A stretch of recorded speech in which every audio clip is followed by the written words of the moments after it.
Hey everyone, tonight we're taking a little trip back to ancient Rome, but not the Rome of gladiators and emperors you might expect.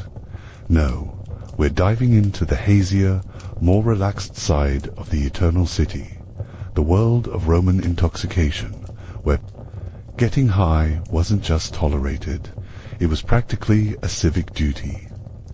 Before we begin our journey through the smoky taverns and perfumed gardens of ancient Rome, take a moment to like this video if you enjoy these historical deep dives, and let me know in the comments where you're tuning in from tonight. There's something wonderfully timeless about sharing these stories across the globe. Now, dim those lights, maybe light some incense, the Romans would approve, and let's ease into tonight's exploration of how our ancestors found their escape from the daily grind of empire, taxes, and the occasional barbarian invasion.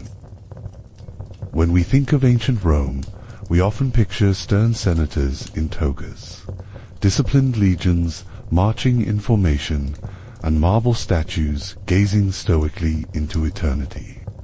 But scratch beneath that marble surface and you'll find a society that was surprisingly comfortable with mind-altering substances. In fact, getting high in Rome wasn't just socially acceptable, it was woven into the very fabric of daily life, religion, medicine, and even politics. Unlike our modern world, where recreational drug use exists in legal grey areas or outright prohibition, Romans lived in a time when the line between medicine, religion, and recreation was beautifully blurred.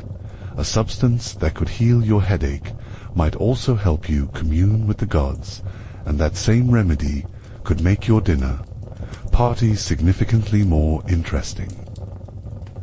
The Romans inherited much of their pharmacological knowledge from the Greeks, who had themselves learned from Egyptian and Near Eastern traditions.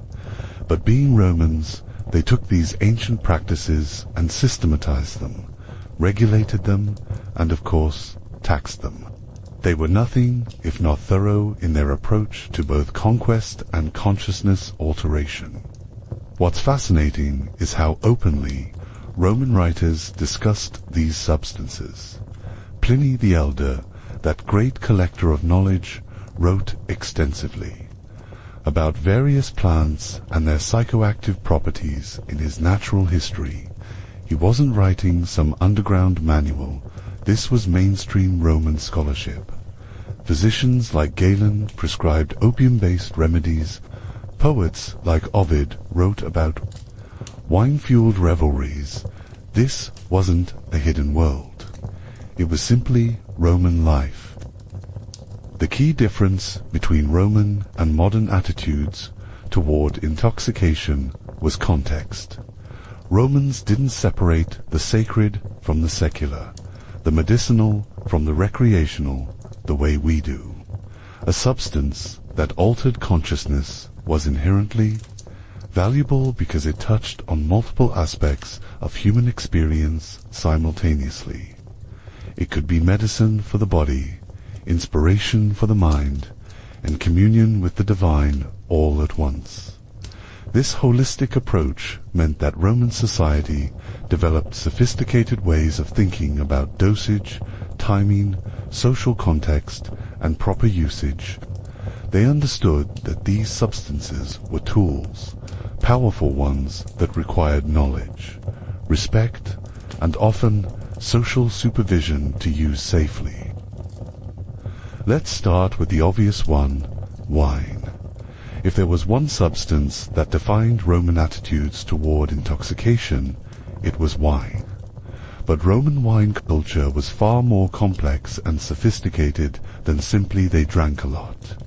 Wine was medicine, social lubricant, religious sacrament, and daily sustenance all rolled into one fermented package.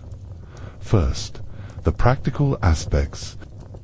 In a world where clean water wasn't guaranteed, wine served as a safer alternative to potentially contaminated water sources. Roman wine was typically mixed with water. Drinking it straight was considered barbaric and potentially dangerous. The standard mix was about 1 part wine to 2 or 3 parts water, creating a beverage with roughly the alcohol content of modern beer. But wine wasn't just about hydration. Romans recognized that wine had distinct effects on consciousness, and they categorized these effects with typical Roman precision. Light wine mixed with plenty of water was for daily consumption. It provided mild relaxation without significant impairment. Stronger wines, consumed in smaller quantities, were for special occasions, religious rituals, or medical purposes.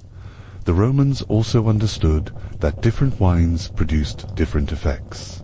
They imported wines from across the Mediterranean, each with its own reputation. Falernian wine, grown in Campania, was considered among the finest and strongest, a wine that could supposedly burn like oil and was aged for decades before consumption. Cacubon wine was prized for banquets because it was said to inspire eloquence and wit. Chion wine from the Greek islands was valued for its supposed aphrodisiac properties.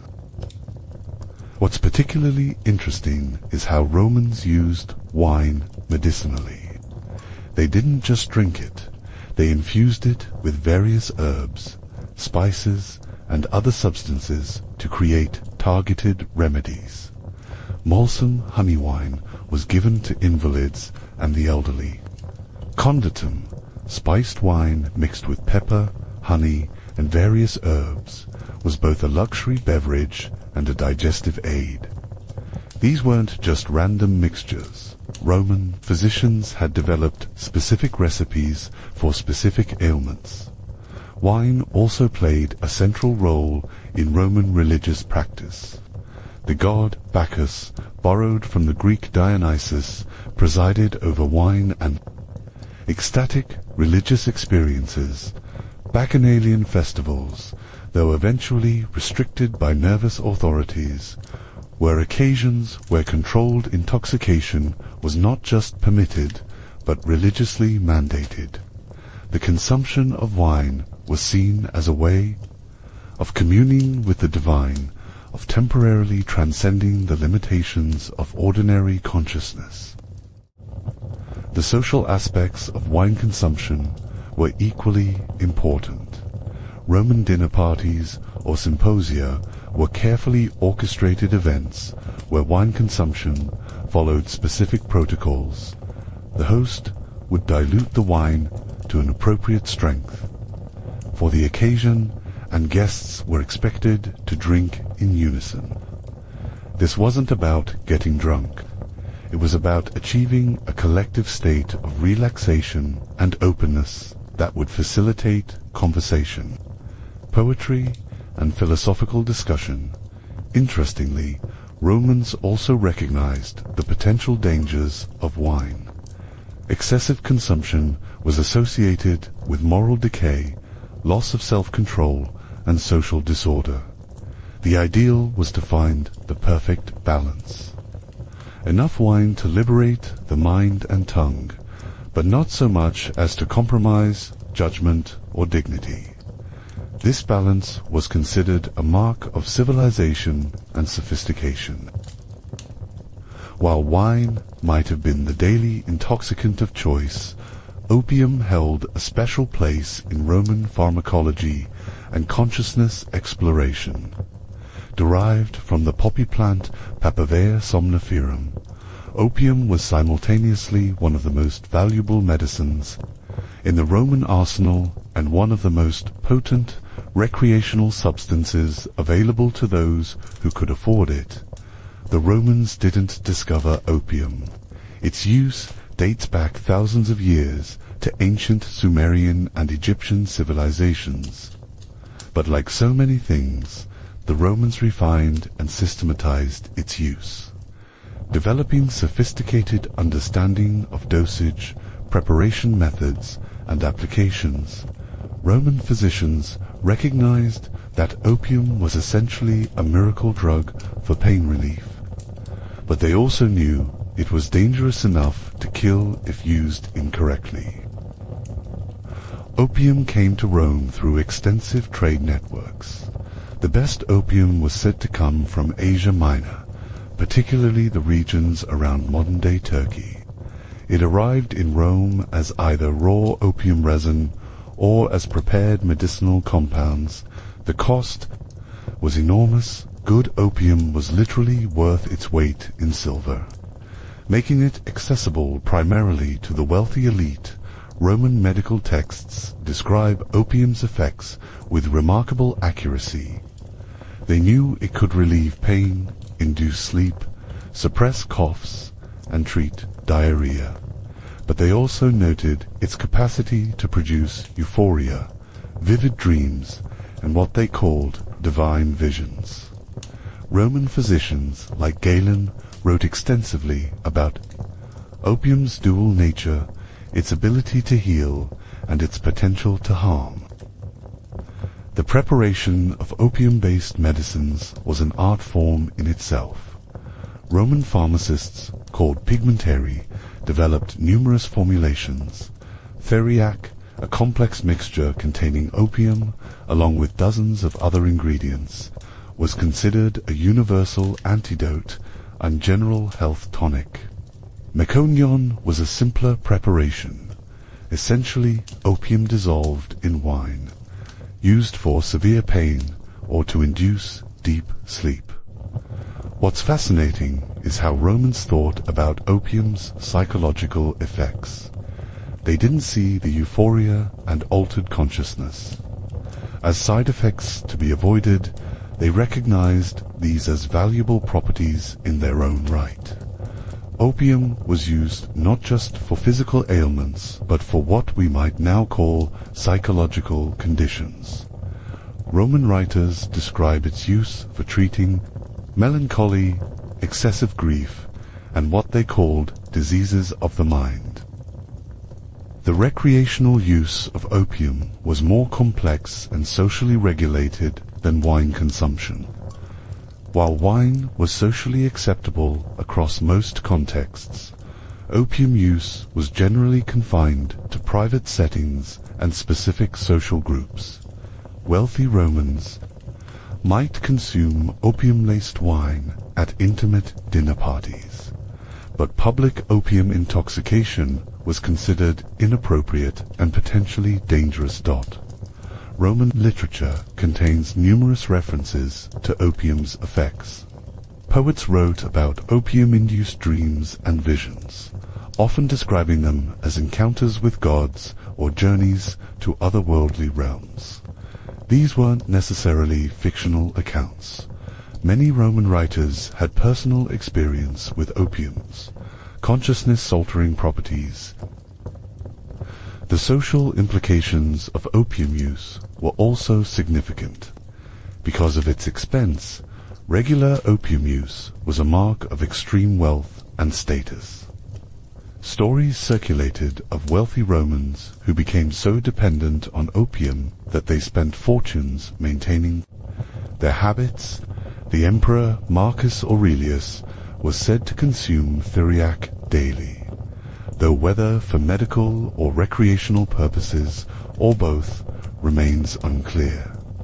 Interestingly, Romans also recognized what we now call addiction. They observed that regular opium users developed tolerance, requiring larger doses to achieve the same effects. They noted that sudden cessation could cause severe physical and psychological distress. Roman physicians warned about the dangers of excessive use, though their understanding of addiction was limited by the medical knowledge of their time. While wine and opium were well documented and widely discussed, the use of psychoactive mushrooms in ancient Rome occupies a more shadowy place in the historical record. This isn't because Romans didn't use them. Evidence suggests they absolutely did, but because mushroom use was often associated with mystery religions, secret cults, and esoteric practices that were deliberately kept hidden from public view. The Romans inherited knowledge of psychoactive mushrooms from various sources. The Greeks had long been familiar with certain mushrooms that could induce visions and altered states of consciousness. Celtic Druids, encountered during Roman expansion into Gaul and Britain, were known to use various fungi in their religious practices. As Rome's empire expanded, so too did their pharmacological knowledge. Several types of psychoactive mushrooms were available in the Mediterranean region. Amanita muscaria, the iconic red and white spotted mushroom, grew in the forests of northern Italy and could produce powerful hallucinogenic effects. Species containing what we now know as psilocybin were found throughout the Mediterranean and were prized for their ability to induce what Romans called divine madness. The challenge for historians is that mushroom use was often confined to mystery religions, secretive cults whose members were sworn to silence about their practices. The Eleusinian mysteries, though Greek in origin, continued to attract Roman participants well into the imperial period.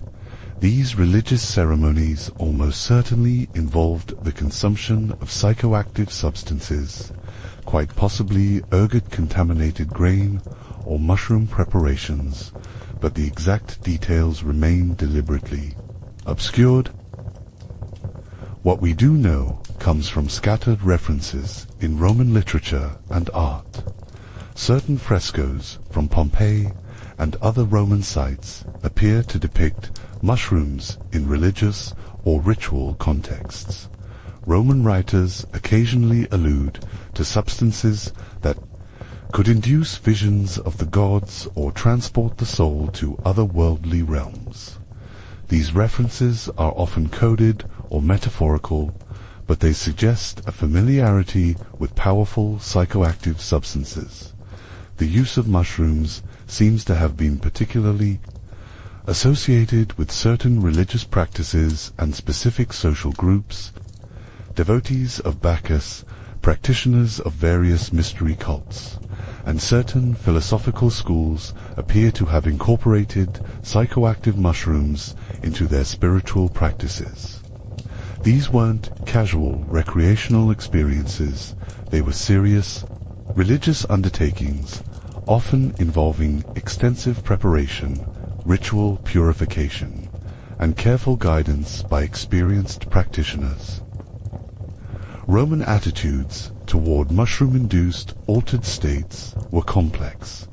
On one hand, divine visions and religious ecstasy were valued and respected. On the other hand, loss of rational control was viewed with suspicion in a society that prized order and discipline. This tension meant that mushroom use existed in a gray area, tolerated when confined to appropriate religious contexts, but potentially dangerous if it spilled over into public life. The preparation and consumption of such mushrooms required considerable knowledge and skill. Different species required different preparation methods. Dosages varied widely, and the potential for dangerous mistakes was significant. This specialized knowledge was closely guarded by religious practitioners and passed down through secretive traditions. Some Roman physicians were aware of psychoactive mushrooms and their effects, though they approached them primarily from a medical rather than recreational perspective.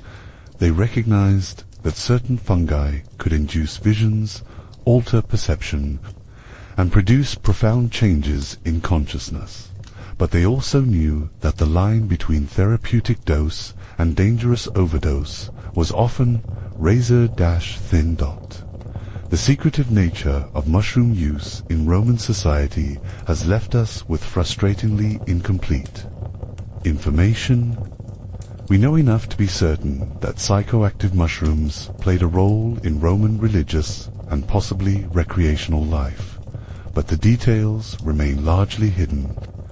This hiddenness was likely intentional, protecting both the sacred nature of these experiences and the practitioners from potential persecution. Beyond the well-known intoxicants like wine and opium, Romans had access to an extensive pharmacopoeia of consciousness-altering plants and herbs. The Mediterranean climate supported a remarkable diversity of psychoactive flora and Roman knowledge of these plants was surprisingly sophisticated. They understood not just what these plants could do, but how to prepare them, dose them, and use them safely. Cannabis, though not as central to Roman culture as it was in some other ancient civilizations, was certainly known and used. Roman writers refer to cannabis, which they called cannabis or cannabim, primarily in agricultural contexts. It was valued as a source of fiber for rope and cloth. However, there are also references to its psychoactive properties. Pliny the Elder mentions that cannabis seeds, when consumed, could produce a warming effect and alter perception.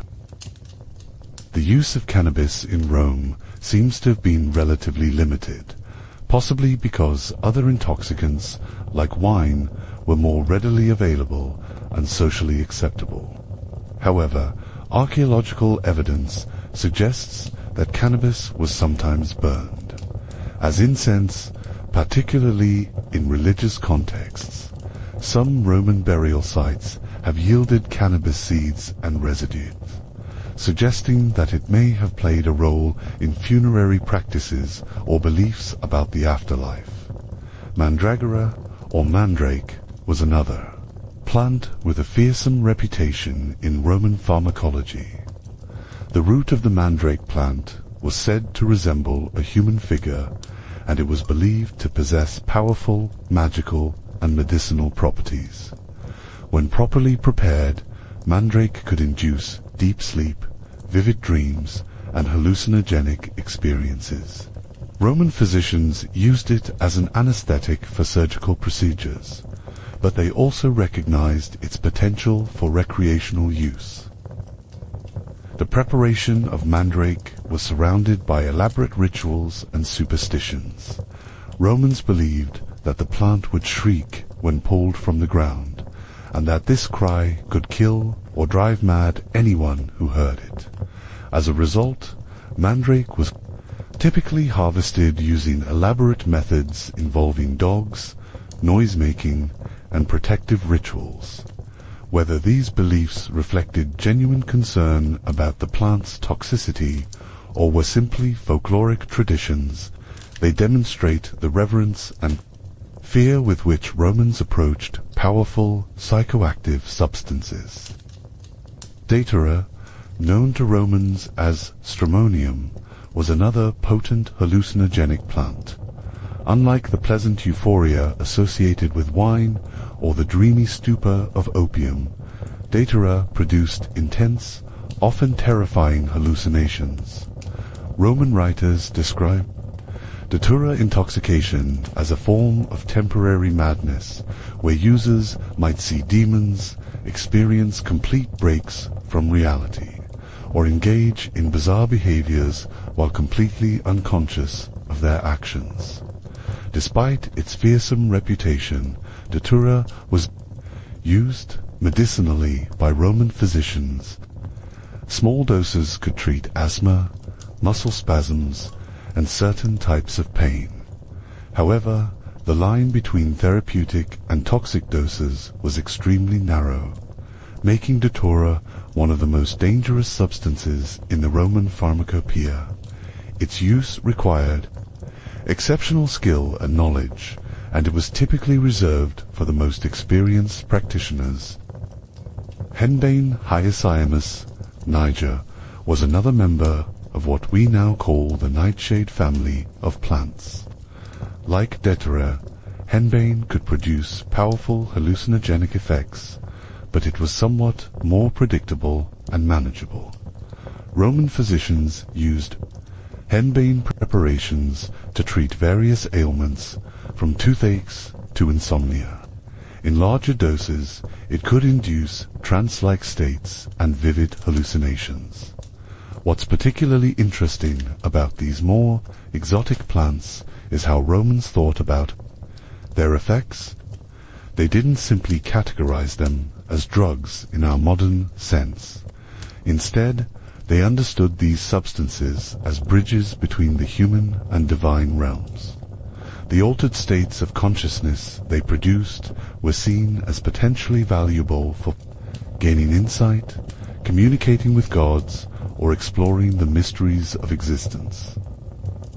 Roman herbalists and physicians developed sophisticated methods for preparing these plants. They understood that raw consumption was often dangerous or ineffective, so they developed techniques for extraction, purification, and combination with other substances. Many psychoactive plants were prepared as wines, oils, incenses, or complex multi-ingredient compounds that could modulate their effects and reduce their toxicity. The knowledge of these plants and their preparation was closely guarded and passed down through specific lineages of practitioners. This wasn't casual folk knowledge. It was specialized expertise that required years of study and apprenticeship. Roman society respected this expertise and accorded special status to those who possessed it. While we often think of intoxication in terms of substances consumed orally, the Romans were also sophisticated in their use of aromatic substances that could alter consciousness through inhalation. Incense wasn't just for religious ceremonies. It was a complex technology for modifying mood, consciousness, and social atmosphere. The Romans imported incense materials from across the known world. Frankincense came from the Arabian Peninsula, myrrh from Africa, various resins and gums from India and the Far East. These weren't just pleasant-smelling substances. Many had genuine psychoactive properties that Romans understood and exploited. Frankincense, when burned, releases compounds that can have mild psychoactive effects. Modern research has confirmed what Romans seem to have intuited, that frankincense smoke can produce feelings of relaxation, mild euphoria, and what might be described as spiritual openness in the confined spaces of Roman temples and private homes. With poor ventilation and large amounts of burning incense, these effects could be quite pronounced. Roman religious ceremonies often involved the burning of large quantities of incense in enclosed spaces. Participants would spend hours in these aromatic environments, often while fasting or in states of physical and emotional excitement. The combination of aromatic intoxication with religious fervor could produce profound, altered states of consciousness that Romans interpreted as divine communion. But incense wasn't limited to religious use. Wealthy Romans used incense to scent their homes, their clothing, and their bodies. Different incenses were believed to produce different effects, some for relaxation, others for stimulation, still others for enhancing romantic or social encounters. Roman dinner parties often featured carefully selected incense blends designed to complement the wine and create the desired social atmosphere. The Romans also developed sophisticated incense preparations that combined aromatic substances with more obviously psychoactive materials. Cannabis was sometimes added to incense mixtures, as were various psychoactive herbs and resins. These preparations allowed for subtle alteration of consciousness that could be maintained throughout extended social or religious gatherings. Roman physicians understood that aromatic substances could have therapeutic effects. They prescribed specific incense blends for various ailments, certain scents for headaches, others for anxiety or depression, still others for respiratory problems. This wasn't just aromatherapy in the modern sense. Romans recognized that inhaled substances could have real physiological and psychological effects. The social implications of incense use were also significant. The ability to afford exotic incenses was a mark of wealth and sophistication. The knowledge of how to blend and use different aromatic substances properly was a valued social skill.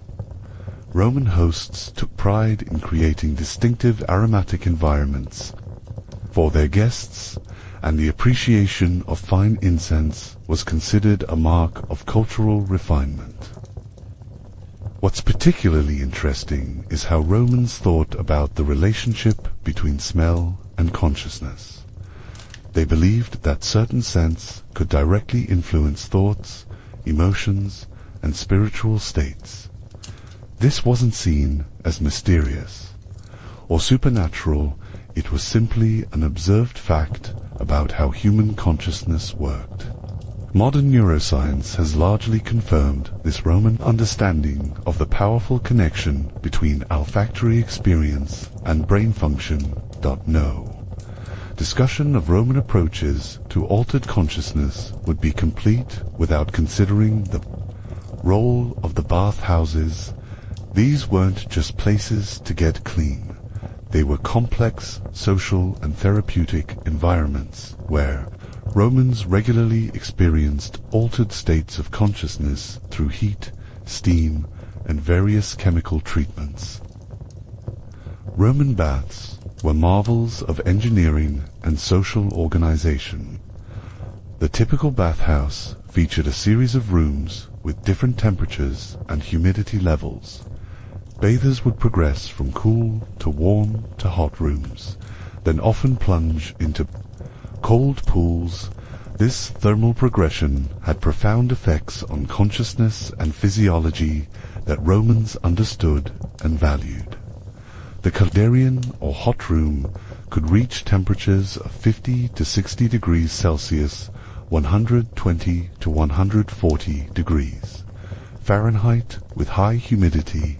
Spending time in such extreme heat produces well-documented alterations in consciousness, euphoria, relaxation, altered perception of time, and sometimes mild hallucinogenic experiences. Romans weren't just enduring these conditions for they were actively seeking the consciousness-altering effects. But the thermal effects were just the beginning. Roman baths also featured extensive use of aromatic substances. Steam rooms were scented with various herbs and oils, many with mild psychoactive properties.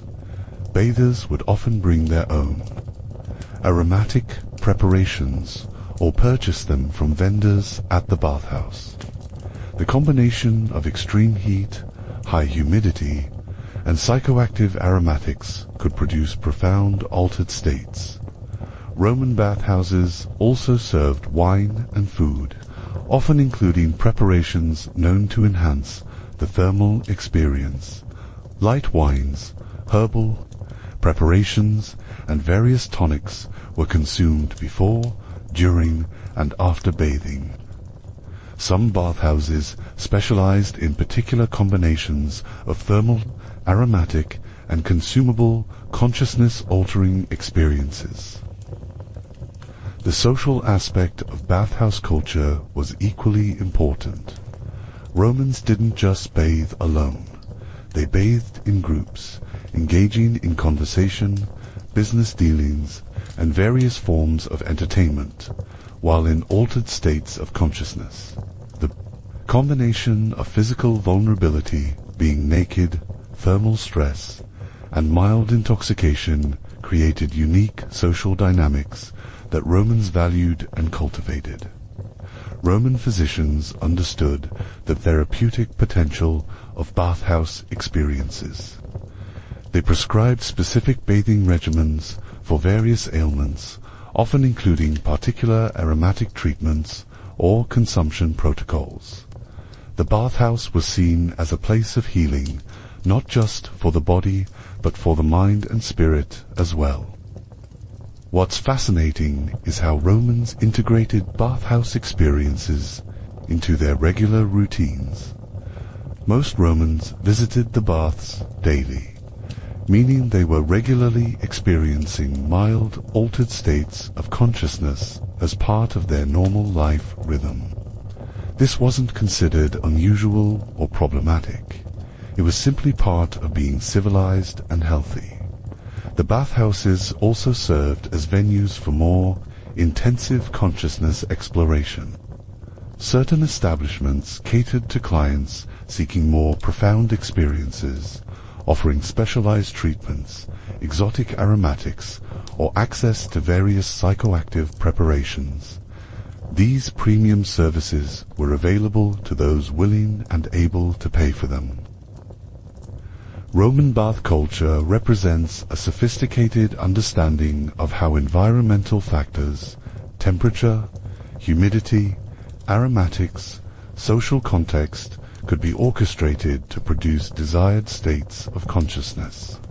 This wasn't primitive or superstitious behavior, it was the application of empirical observation and systematic experimentation to the art of consciousness alteration.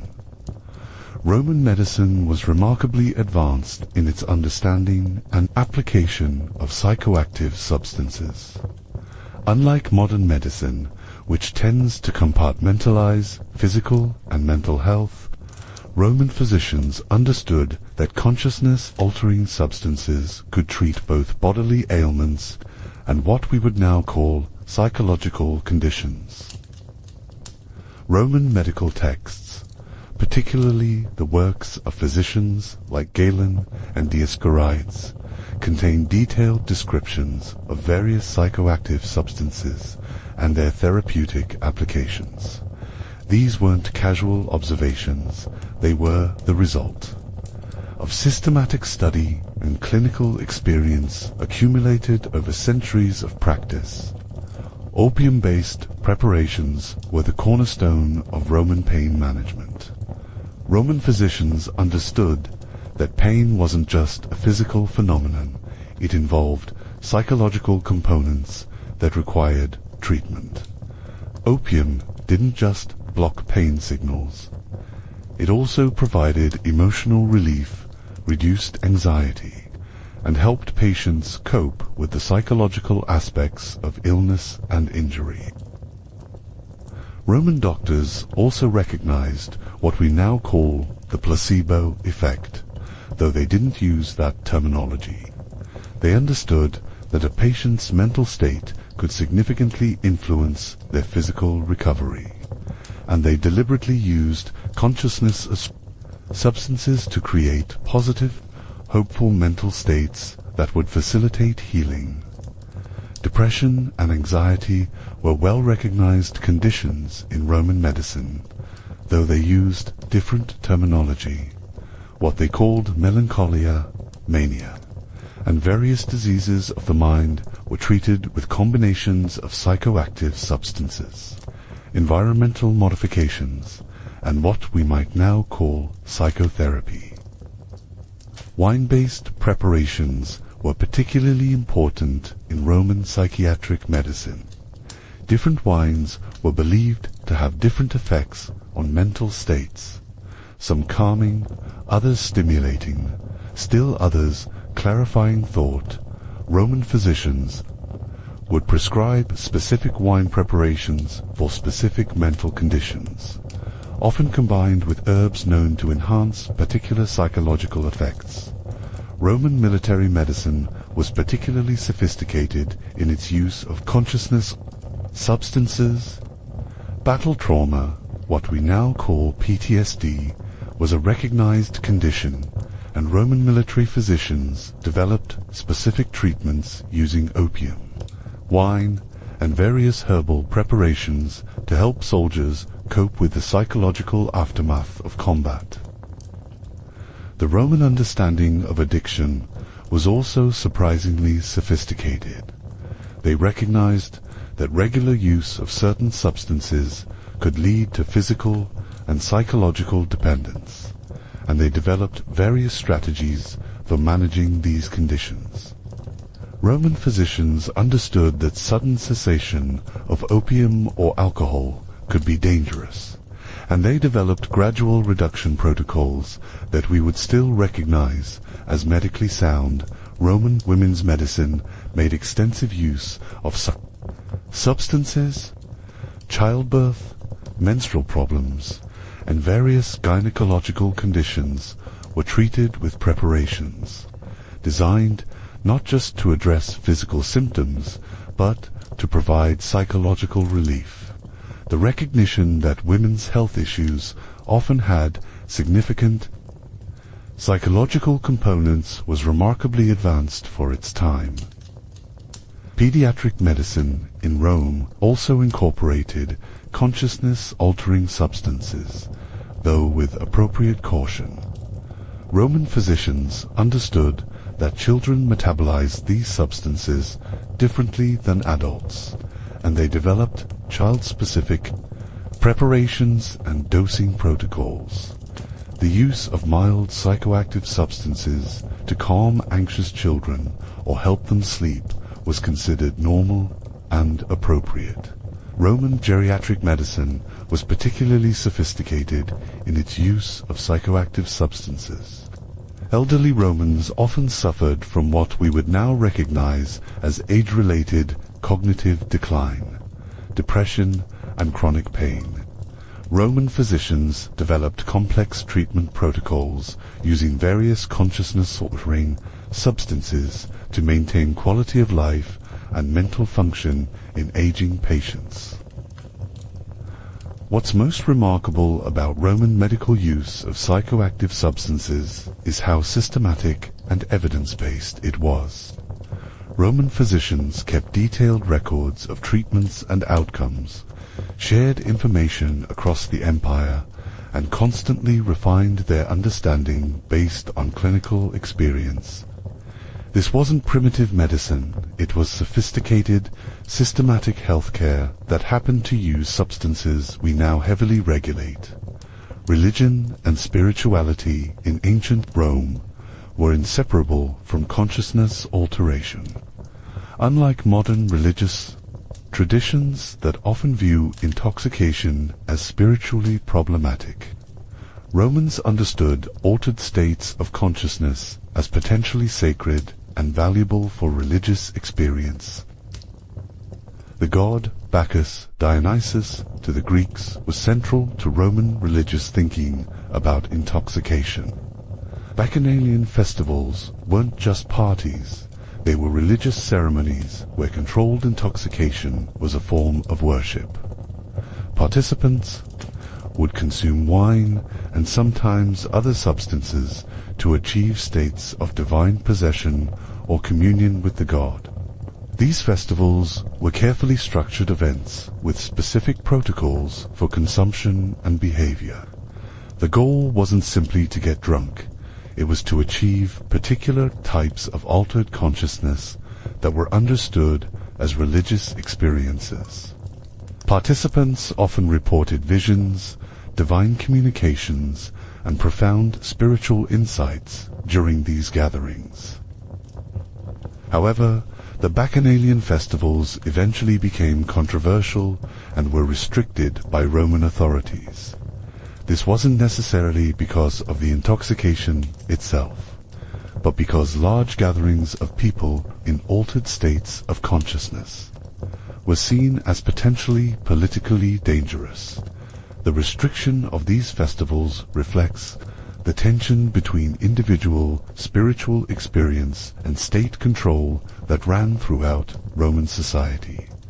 Mystery religions were another important context for the religious use of psychoactive substances. These secretive cults, many imported from Greece and the Near East, often incorporated consciousness-altering substances into their initiation rituals and ongoing practices. The Eleusinian mysteries, in particular, almost certainly involved the consumption of psychoactive substances, possibly ergot-contaminated grain or mushroom preparations. The appeal of mystery religions to Romans was partly their promise of direct, personal religious experience through altered states of consciousness. Unlike the formal public rituals of traditional Roman religion, mystery cults offered intimate, transformative experiences that could only be achieved through consciousness alteration. Roman household religion also incorporated mild forms of intoxication. Daily offerings to household gods often included wine, and family religious observances regularly involved controlled consumption of alcoholic preparations. This wasn't seen as irreverent. Sharing intoxicating substances with the gods was understood as a form of communion and respect. Roman funeral practices also involved consciousness-altering substances. Mourners often consumed wine and other preparations during funeral rites, partly for emotional comfort, but also because altered states of consciousness were seen as making communication with the deceased more possible.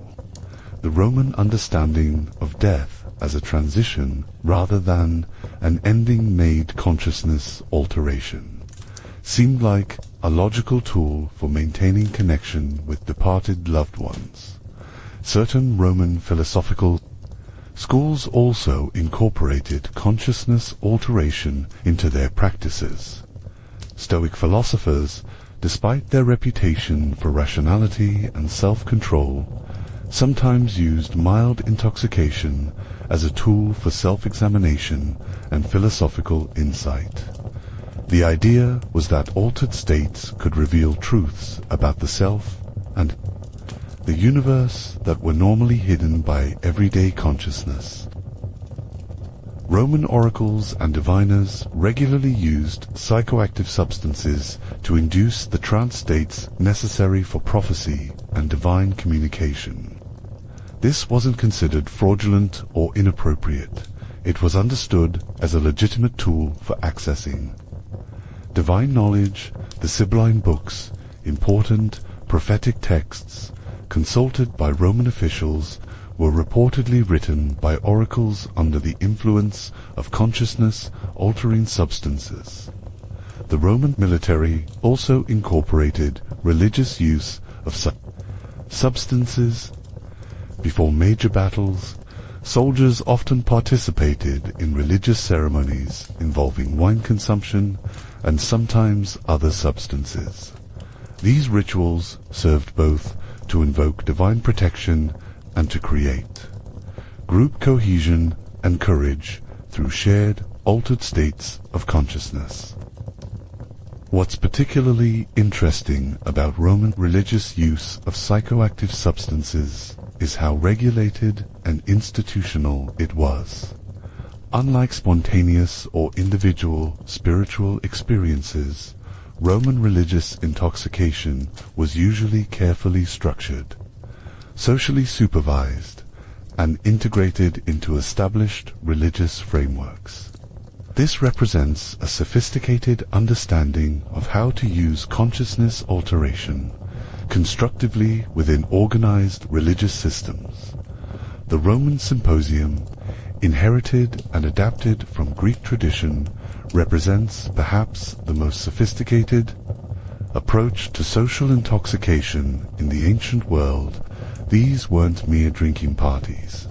They were carefully orchestrated events, designed to use controlled intoxication to facilitate intellectual discourse, social bonding, and cultural refinement.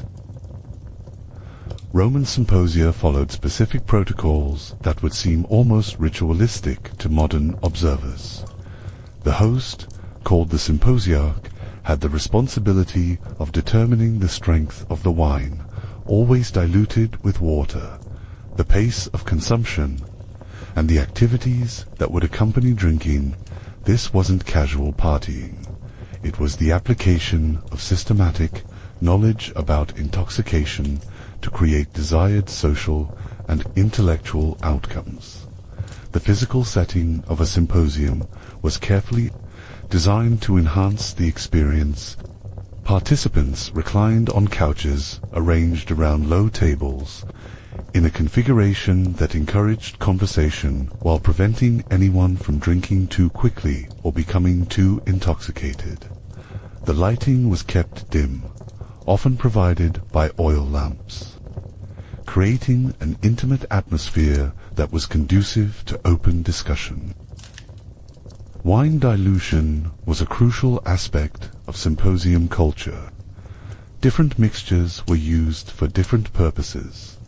Lighter mixtures for philosophical discussion, stronger ones for poetry or music, carefully calibrated blends for particular types of social interaction. The Romans understood that the level of intoxication needed to be precisely matched to the desired social outcome. The progression of a typical symposium was carefully structured. Early stages featured lighter conversation and moderate drinking. As the evening progressed and participants became more relaxed, the discussion might turn to more intimate or philosophical topics. The final stages often featured music, poetry, recitation, or other forms of artistic expression that benefited from the disinhibition that mild intoxication provided. Roman symposia served important social functions beyond mere entertainment. They were venues for political discussion, business negotiation, cultural exchange, and intellectual development.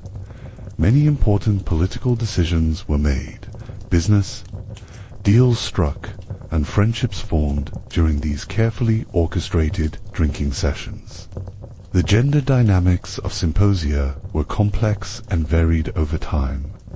Traditional symposia were my-lonely events, but some included courtesans or other women who were expected to provide conversation and entertainment. Later, some Roman included respectable women as full participants, reflecting changing social attitudes about gender and public participation. Different types of symposia catered to different social groups and purposes. Philosophical symposia focused on intellectual discussion and often featured relatively light drinking. Political symposia involved more serious business and required careful attention to maintaining clear thinking despite alcohol consumption. Artistic symposia encouraged creative expression and might involve stronger drinks and more exotic preparations. Roman writers produced extensive literature about symposium culture, including detailed guides on how to host successful events. These texts reveal a sophisticated understanding of group psychology, the effects of alcohol on social dynamics, and the practical techniques needed to orchestrate successful social intoxication. The Roman approach to symposium culture represents a unique historical moment when sophisticated urban civilization developed systematic methods for using intoxication constructively. This wasn't primitive hedonism, it was the application of centuries of accumulated wisdom about consciousness, social dynamics, and human nature to create meaningful and valuable social experiences. While Roman society was remarkably tolerant and sophisticated in its approach to consciousness alteration, it wasn't blind to the potential dangers. Roman writers and physicians documented the darker aspects of substance use with the same systematic attention they applied to beneficial applications. Roman literature contains numerous cautionary tales about the dangers of excessive intoxication. The Emperor Tiberius was notorious for his drunken excesses on the island of Capri. Caligula's erratic behavior was often attributed to overindulgence in various substances. These weren't just moral judgments. Romans understood that excessive use of consciousness-altering substances could lead to genuine mental and physical deterioration. Roman physicians recognized what we now call addiction. Though they used different terminology, they observed that regular users of opium or alcohol developed tolerance, requiring larger doses to achieve the same effects. They noted that sudden cessation could cause severe physical and psychological distress, including what they called madness and physical convulsions. The treatment of addiction in Roman medicine was surprisingly sophisticated. Rather than simply condemning addicted individuals as morally weak, Roman physicians developed systematic approaches to helping them recover. These included gradual reduction protocols, substitute medications, environmental modifications, and what we might now recognize as early forms of counseling. Roman society also recognized the social problems that could result from widespread substance abuse.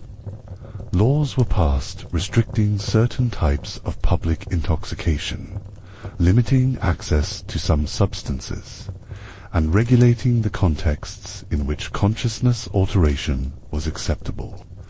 These weren't prohibitionist measures. They were attempts to maintain the benefits of substance use while minimizing social disruption. Economic problems related to substance use were also recognized and addressed. Roman writers documented cases of individuals who bankrupted themselves purchasing expensive drugs like opium or exotic preparations. Families could petition authorities to restrict the access of relatives who were spending beyond their means on intoxicating substances. The Roman military had particular concerns about substance abuse among soldiers. While controlled use of alcohol and other substances was part of military culture, excessive or inappropriate use could compromise military effectiveness. Roman military codes included specific provisions for dealing with soldiers who became unreliable due to substance abuse. Women in Roman society faced particular scrutiny regarding substance use, while men's drinking was generally tolerated and even celebrated in appropriate contexts. Women who used alcohol or other substances excessively were subject to severe social sanctions. This double standard reflected broader Roman attitudes about gender and self-control, but it also recognized that substance abuse could have different social consequences for women than for men.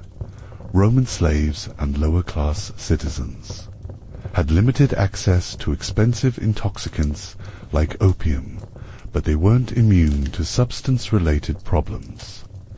Cheap wine and various herbal preparations were available to most social classes, and Roman writers documented cases of addiction and abuse among all social groups. The treatment available to lower-class individuals was obviously more limited, but the recognition that addiction could affect anyone was remarkably egalitarian. The Roman approach to managing the dark side of substance use was pragmatic rather than moralistic.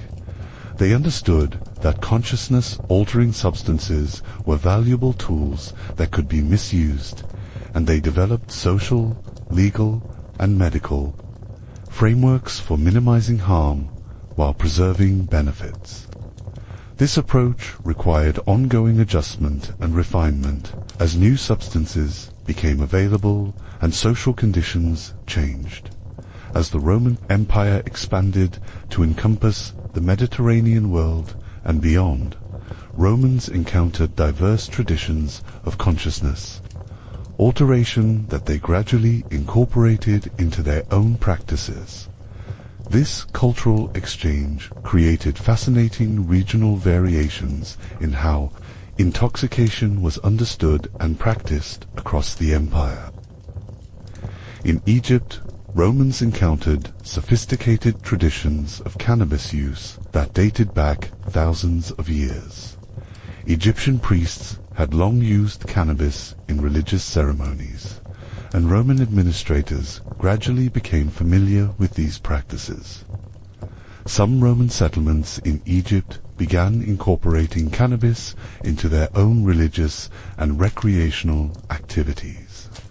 Though this remained relatively uncommon in other parts of the empire, Egyptian medical traditions also contributed to Roman understanding of various consciousness-altering substances. The famous medical school at Alexandria produced numerous texts on pharmacology that were studied throughout the Roman world. These texts often described substances and preparation methods that were unfamiliar to Romans from other regions. In Gaul and Britain, Romans encountered Celtic traditions of using various psychoactive mushrooms and plants. Celtic Druids were particularly knowledgeable about local flora and their consciousness-altering properties, while Roman authorities often suppressed Druidic practices for political reasons. They quietly absorbed much of the pharmacological knowledge that Druids possessed. The Celtic tradition of mead production also influenced Roman drinking culture in northern provinces. Mead, fermented from honey, had different effects than grape wine and was often prepared with various herbs and additives. Romans in Celtic regions developed hybrid drinking traditions that combined Roman wine culture with Celtic mead practices. In the eastern provinces, Romans encountered sophisticated Persian and Mesopotamian traditions of consciousness alteration. These regions had long histories of using various plant and mineral substances for religious and recreational purposes. Roman traders and administrators in these areas often adopted local practices, creating unique fusion approaches to intoxication.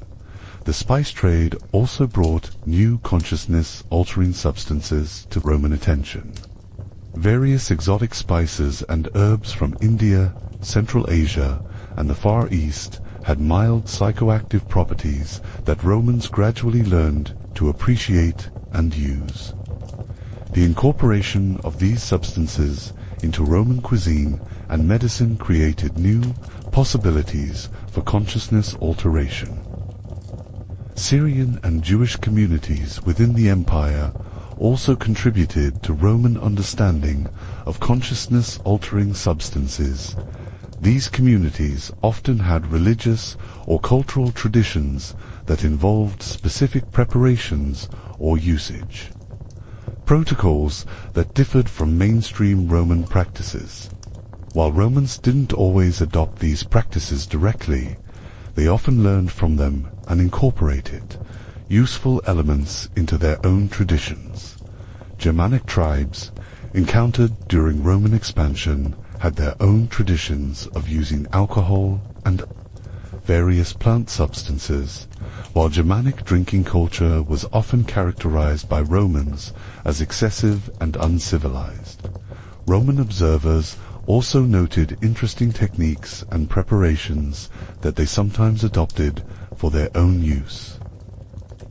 The African provinces contributed knowledge of various plant substances that were uncommon or unknown in other parts of the empire.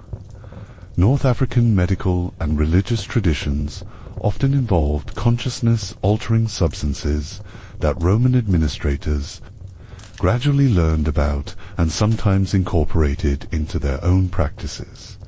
This regional diversity created a rich marketplace of ideas and practices related to consciousness alteration. Roman traders soldiers, and administrators moved throughout the empire, sharing knowledge and techniques across cultural boundaries. The result was a gradual homogenization of some practices combined with the preservation of interesting regional variations. The production, trade, and consumption of consciousness-altering substances created significant economic activity throughout the Roman Empire. This wasn't just a side effect of substance use. It was a major economic sector that employed thousands of people and generated substantial tax. Revenue for the state. Wine production was one of the largest industries in the Roman world. Vineyards covered vast areas of Italy, Gaul, Spain, and other provinces. The wine trade involved not just farmers and producers, but also merchants, transporters, tax collectors, and retailers. Different regions specialized in different types of wine, creating complex trading relationships across the empire. The quality and reputation of wines from different regions were carefully maintained and marketed. Falernian wine from Campania commanded premium prices throughout the empire. Spanish wines were known for their strength and keeping qualities. Gallic wines were valued for their unique flavors and characteristics. This regional specialization created economic incentives for maintaining high standards and developing new varieties. Wine storage and aging required significant infrastructure investment. Roman wine merchants built elaborate warehouses with sophisticated climate control systems. The aging of fine wines tied up capital for years or even decades, creating financial markets around wine futures and creating opportunities for speculation and investment. The opium trade was smaller in volume but much higher in value than wine. High-quality opium from Asia Minor could cost more than its weight in gold. This created opportunities for enormous profits, but also significant risks. Opium merchants needed access to substantial capital, reliable transportation networks, and protection from bandits and pirates. The preparation of opium-based medicines required specialized knowledge and equipment. Roman cities supported numerous apothecaries who specialized in creating various opium preparations. These businesses required significant investment in equipment, ingredients, and trained personnel. The most successful apothecaries developed reputations that allowed them to charge premium prices for their products. Incense and aromatic substances represented another major trade category. Frankincense, myrrh, and other aromatics were imported from Arabia, Africa, and India at enormous expense. The Roman appetite for exotic scents created trade relationships that extended across the known world and beyond. The infrastructure required to support these trade networks was enormous. Roman merchants built ships specifically designed for transporting fragile or valuable substances. They established warehouses, distribution networks, and retail outlets throughout the empire. They developed financial instruments for managing the risks and delays inherent in long-distance trade. Tax collection on consciousness-altering substances provided significant revenue to Roman authorities. Wine was subject to various taxes and duties as it moved through the empire. Luxury items like high-quality opium and exotic incense were taxed at particularly high rates. These taxes helped fund the military and administrative apparatus that maintained the empire. Employment in substance-related industries extended far beyond production and trade. Tavern keepers, symposium organizers, bathhouse operators, and various service providers all depended on the Roman appetite for consciousness alteration. These businesses created jobs and economic activity in cities throughout the empire. The regulation of substance-related businesses also created employment for Roman administrators, tax collectors, quality inspectors, trade officials, and various bureaucrats all found work in managing the complex systems that governed the production and distribution of consciousness-altering substances. Roman law developed sophisticated frameworks for managing substance-related business disputes. Courts regularly heard cases involving wine quality, contract disputes between merchants, and conflicts over territory and distribution rights. This legal activity created work for lawyers, judges, and court officials throughout the empire. The relationship between Roman women and consciousness-altering substances was complex and reflected broader social attitudes about gender, respectability, and social control, while men's use of alcohol and other substances was generally accepted and even celebrated in appropriate contexts. Women faced more restrictive social expectations and potential consequences. In early Roman history, women were largely prohibited from consuming wine.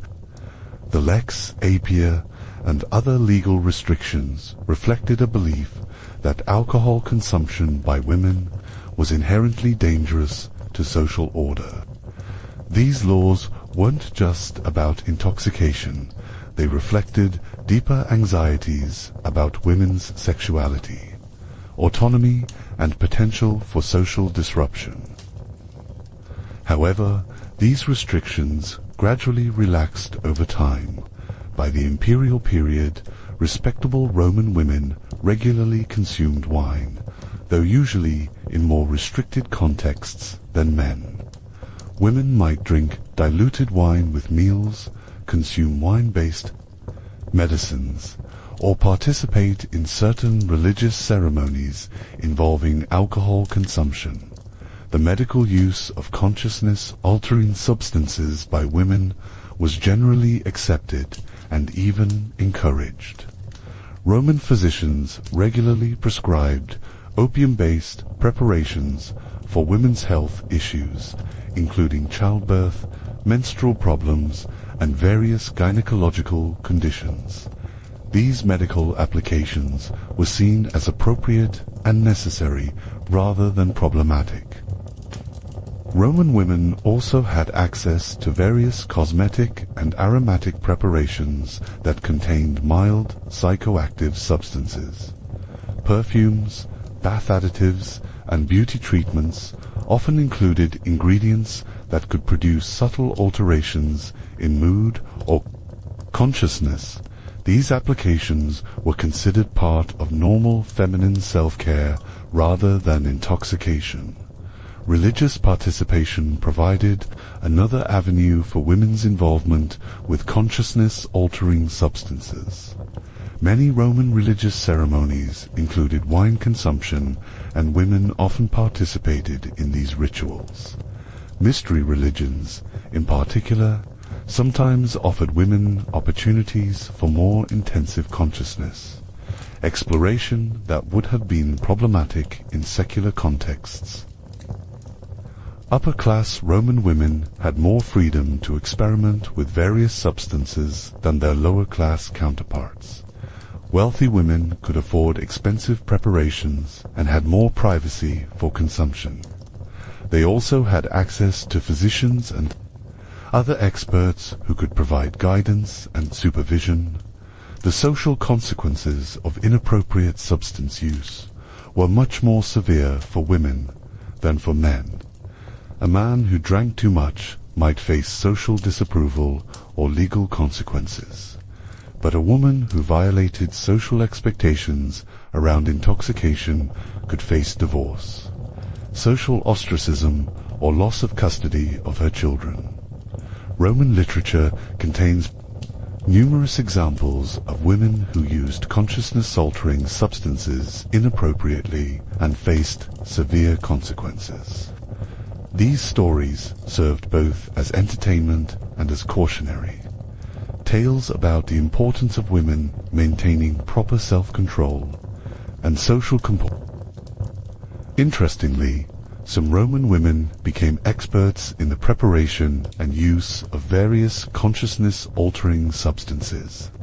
Female physicians, herbalists, and religious practitioners often possessed sophisticated knowledge about drugs and their effects. This expertise could provide social status and economic opportunity, though it also carried risks if authorities deemed their activities inappropriate.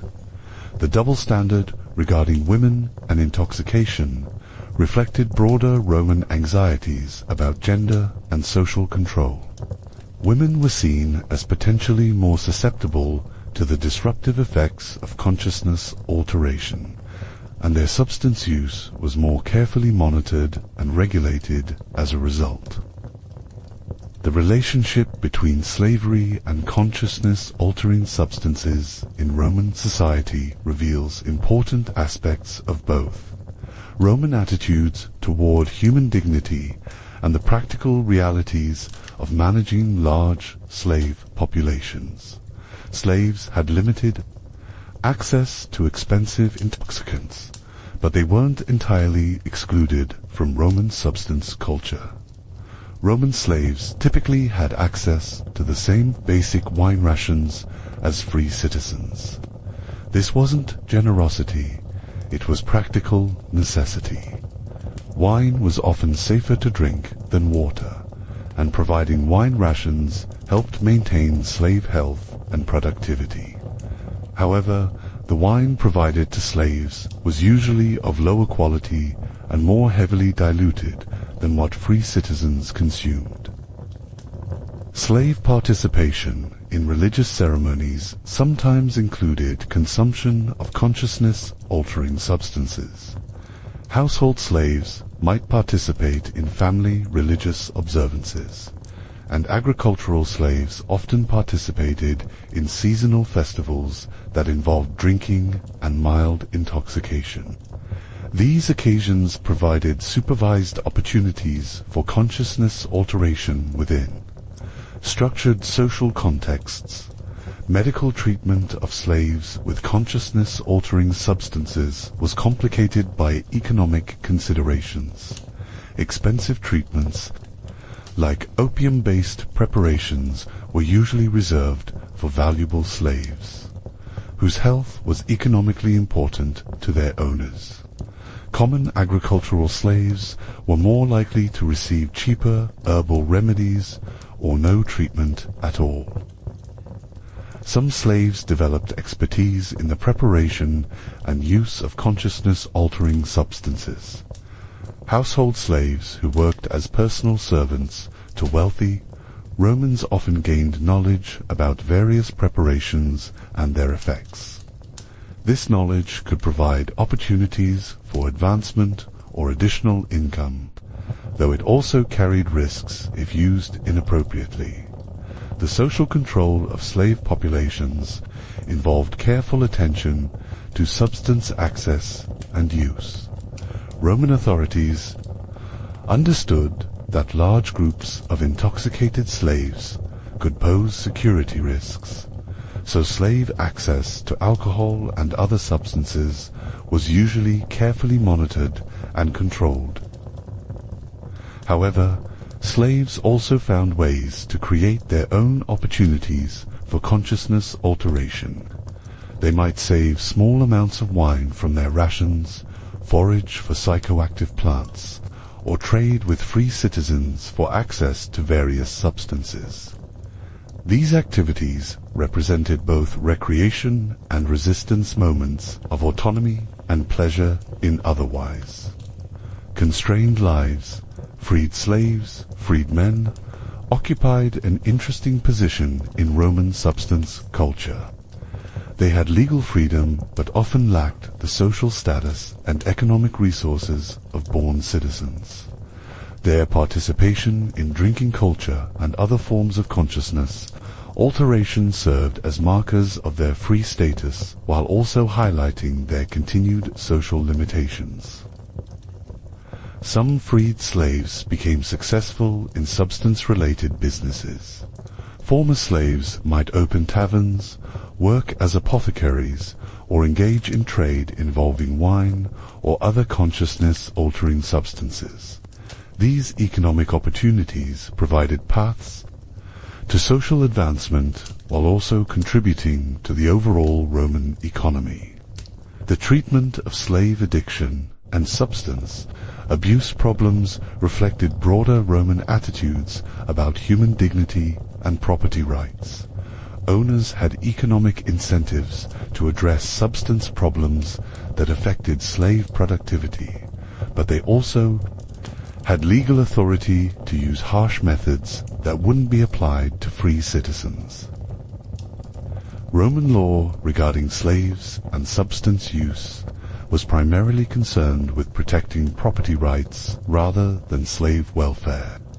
Laws prohibited selling alcohol to slaves without owner permission, regulated slave access to certain substances, and provided mechanisms for owners to recover damages if their slaves were corrupted by inappropriate substance use.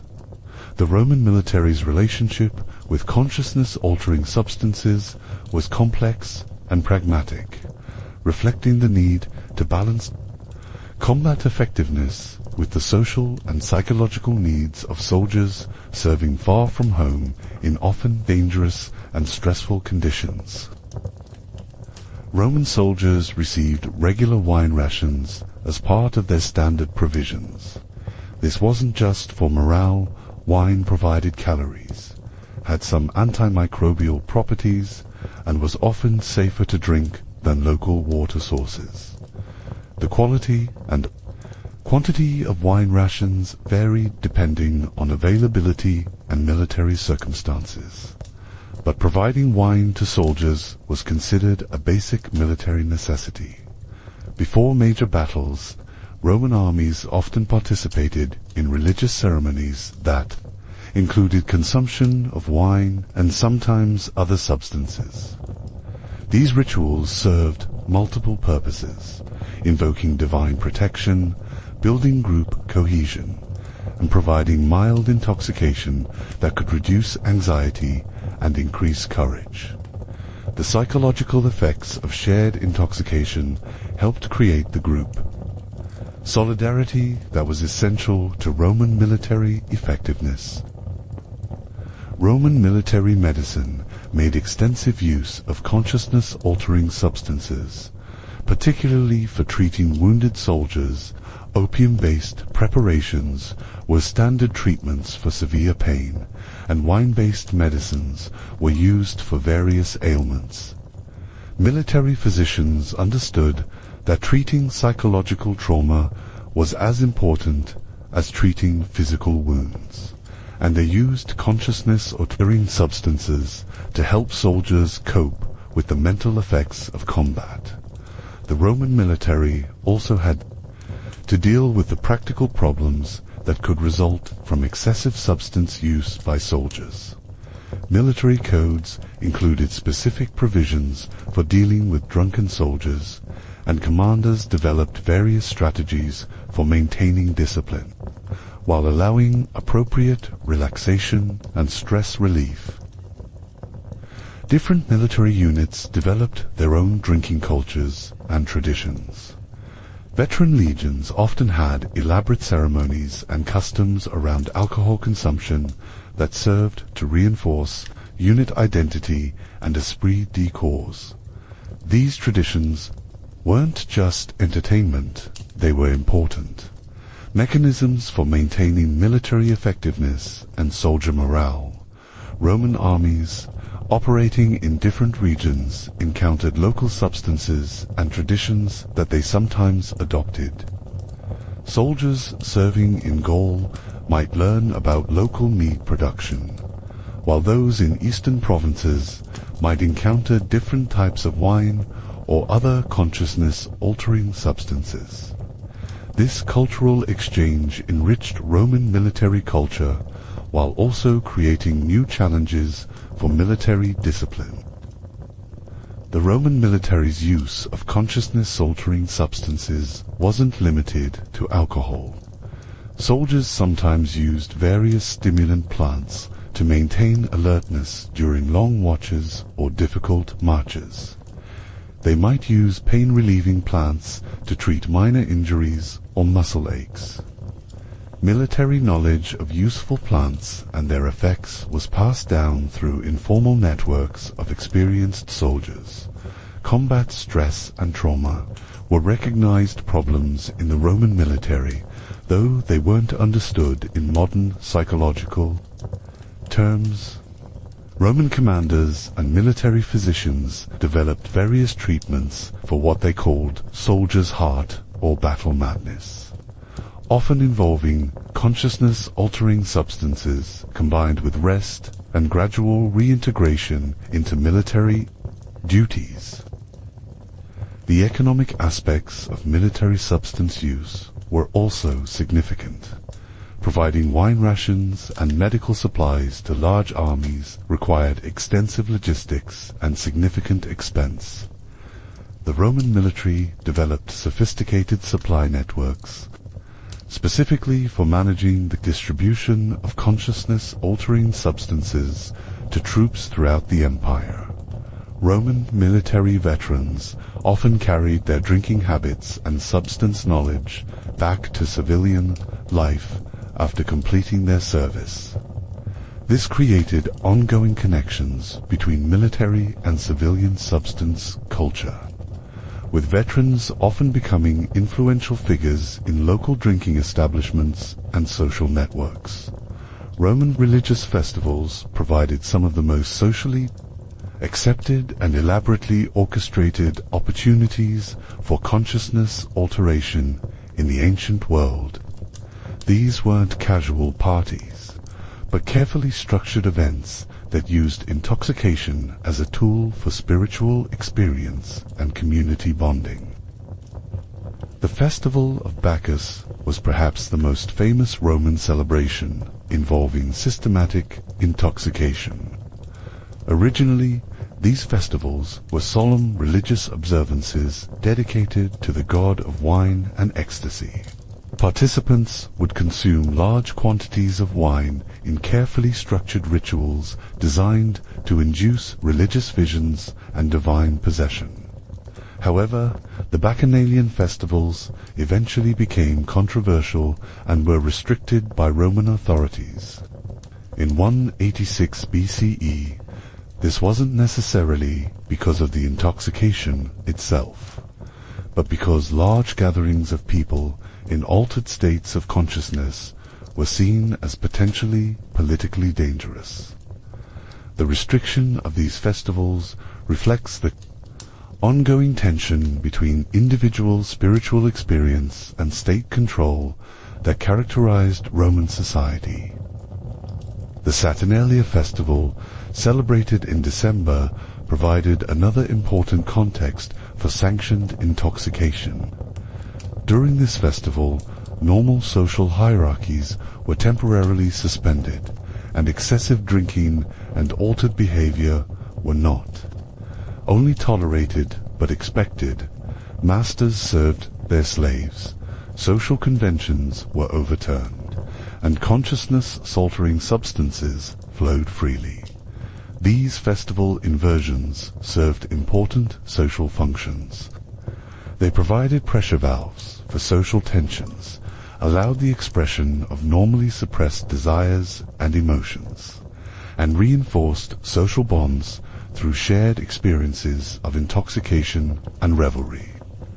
The temporary nature of these inversions actually helped maintain normal social order the rest of the year. Religious festivals also provided contexts for the use of consciousness-altering substances other than alcohol. Certain ceremonies involved burning psychoactive incense in enclosed spaces, creating mild hallucinogenic effects among participants. Mystery religion initiations often included consumption of various consciousness-altering preparations as part of transformative spiritual experiences. The calendar of Roman religious festivals created a rhythm of sanctioned intoxication throughout the year. Different festivals had different characteristics and involved different types and levels of consciousness alteration. This provided Romans with regular opportunities for spiritual and recreational intoxication within socially approved frameworks. Participation in religious festivals wasn't optional for most Romans. It was a civic duty and social expectation. This meant that consciousness alteration through religious festivals was a shared experience that helped create community identity and social cohesion. Everyone, regardless of social class, participated in these collective altered states. The organization of religious festivals required extensive planning and resources. Festival organizers had to arrange for adequate supplies of wine and other substances, manage crowd control and safety issues, and coordinate with religious authorities to ensure proper observance of ritual requirements. These events represented major logistical undertakings that involved significant portions of the community. Roman religious festivals also served as venues for cultural exchange and innovation. As the empire expanded and incorporated new regions and peoples, local religious traditions and their associated consciousness-altering practices were sometimes incorporated into Roman festivals. This created ongoing evolution and diversification of festival practices throughout the empire. The aftermath of major religious festivals often required community efforts to manage the consequences of mass intoxication. Romans developed various traditions and practices for helping people recover from festival excesses and transition back to normal daily life. These recovery practices were themselves important social rituals that helped maintain community cohesion. The reigns of various Roman emperors provide some of the most dramatic examples of both the possibilities and perils of unlimited access to consciousness-altering substances. Imperial excess wasn't just personal indulgence. It often had significant political and social consequences that affected the entire empire. Caligula's reign provides perhaps the most famous example of imperial substance abuse and its consequences. Contemporary accounts describe the emperor as consuming various consciousness-altering substances to excess, including wine, opium preparations, and possibly psychoactive mushrooms. His erratic behavior, which included declaring himself a god and planning to make his horse a consul, was often attributed to the effects of chronic intoxication. Nero's use of consciousness-altering substances was legendary even by imperial standards. The emperor was said to consume enormous quantities of wine and various exotic preparations. His famous Golden House included elaborate facilities for consumption and entertainment that represented the pinnacle of Roman hedonistic culture. Nero's behavior while intoxicated, including his alleged fiddling while Rome burned, became symbolic of imperial irresponsibility and excess. Tiberius's retreat to the island of Capri was another famous example of imperial substance use gone wrong. Contemporary accounts describe the aging emperor as surrounding himself with various experts in pleasure and intoxication, creating an environment of constant indulgence that isolated him from the responsibilities of governing the empire. However, not all imperial use of consciousness-altering substances was problematic.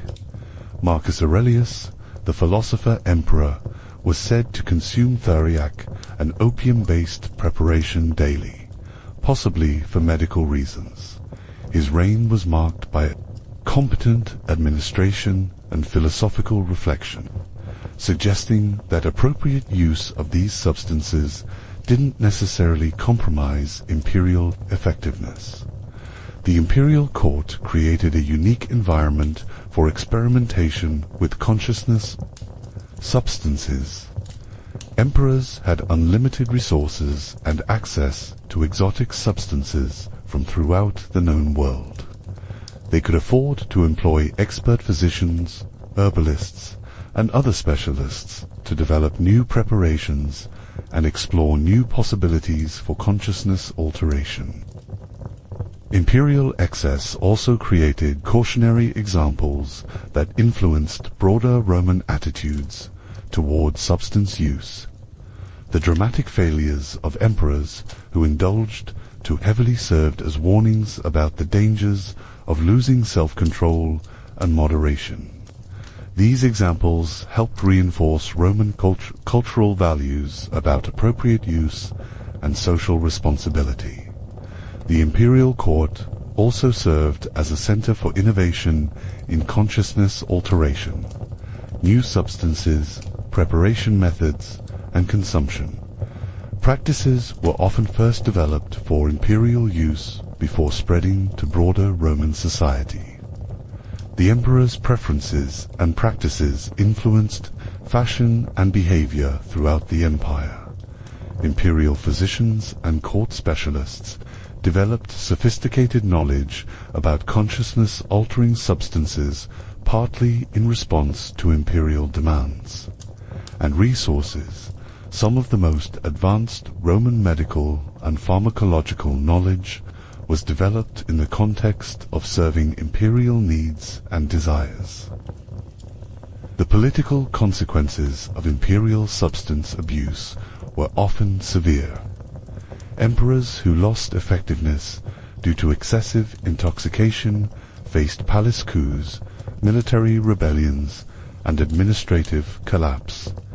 These political consequences served as practical limitations on imperial excess, even when cultural values failed to provide adequate restraint.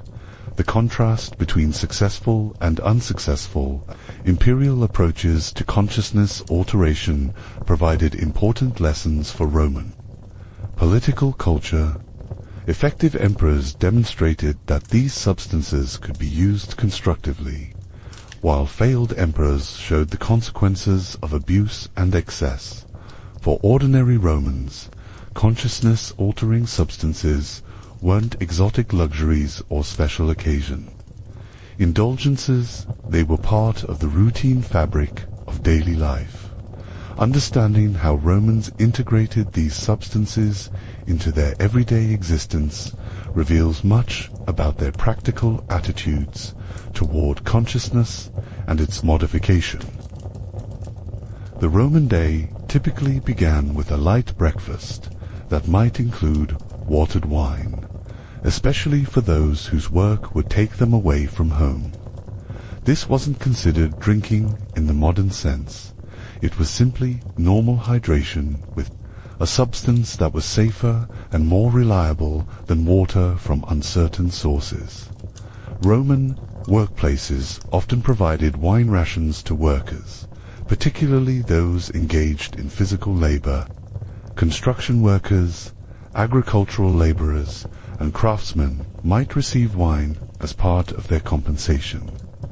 This served multiple purposes, providing calories and nutrition, maintaining worker health, and offering mild relaxation that could make difficult work more tolerable. The afternoon meal, or prondium, frequently included wine consumption. For most Romans, this represented the first substantial alcohol consumption of the day. The amount and strength of wine consumed would depend on individual circumstances, work requirements, and social expectations. Office workers and merchants might consume more heavily diluted wine, while those with less demanding afternoon schedules might indulge more freely. Roman shops and markets commonly sold various prepared foods and beverages that contained consciousness substances. Street vendors offered wine-based drinks, and food stalls prepared meals with aromatic spices that had mild psychoactive properties. These weren't specialty items, they were part of the normal commercial food supply. Roman homes typically maintained stocks of various consciousness-altering substances for household use. Even modest households would have stores of wine for daily consumption, cooking, and medicinal use. Wealthier homes might also stock opium-based preparations, exotic spices, and aromatic substances for various purposes. Household medical care regularly involved consciousness-altering substances. Roman families treated common ailments like headaches, insomnia, and digestive problems with wine-based preparations, herbal remedies, and other substances that would also alter consciousness. The line between medical treatment and recreational use was often indistinct. Roman children were gradually introduced to consciousness-altering substances as part of their normal development. Young children might receive heavily diluted wine with meals, and adolescents were gradually allowed stronger preparations as they matured. This gradual introduction was seen as part of proper education and socialization rather than as potentially harmful exposure. Evening meals provided the primary context for more substantial consciousness alteration in Roman daily life. Family dinners typically included wine consumption, and social dinners might involve more elaborate preparations and stronger drinks. The evening meal was when Romans typically allowed themselves the day's primary relaxation and mild intoxication. Roman bedtime routines often included consciousness-altering substances designed to promote sleep and relaxation. Wine-based preparations, herbal teas, and aromatic substances were commonly used to ease the transition from day to night. These weren't seen as dependencies or problems. They were normal parts of healthy sleep hygiene. The rhythm of Roman daily life created natural patterns of consciousness alteration that followed work schedules, social obligations, and physiological needs. Romans understood that different times of day and different activities called for different levels and types of consciousness modification. Roman attitudes toward daily consciousness alteration were pragmatic and moderate.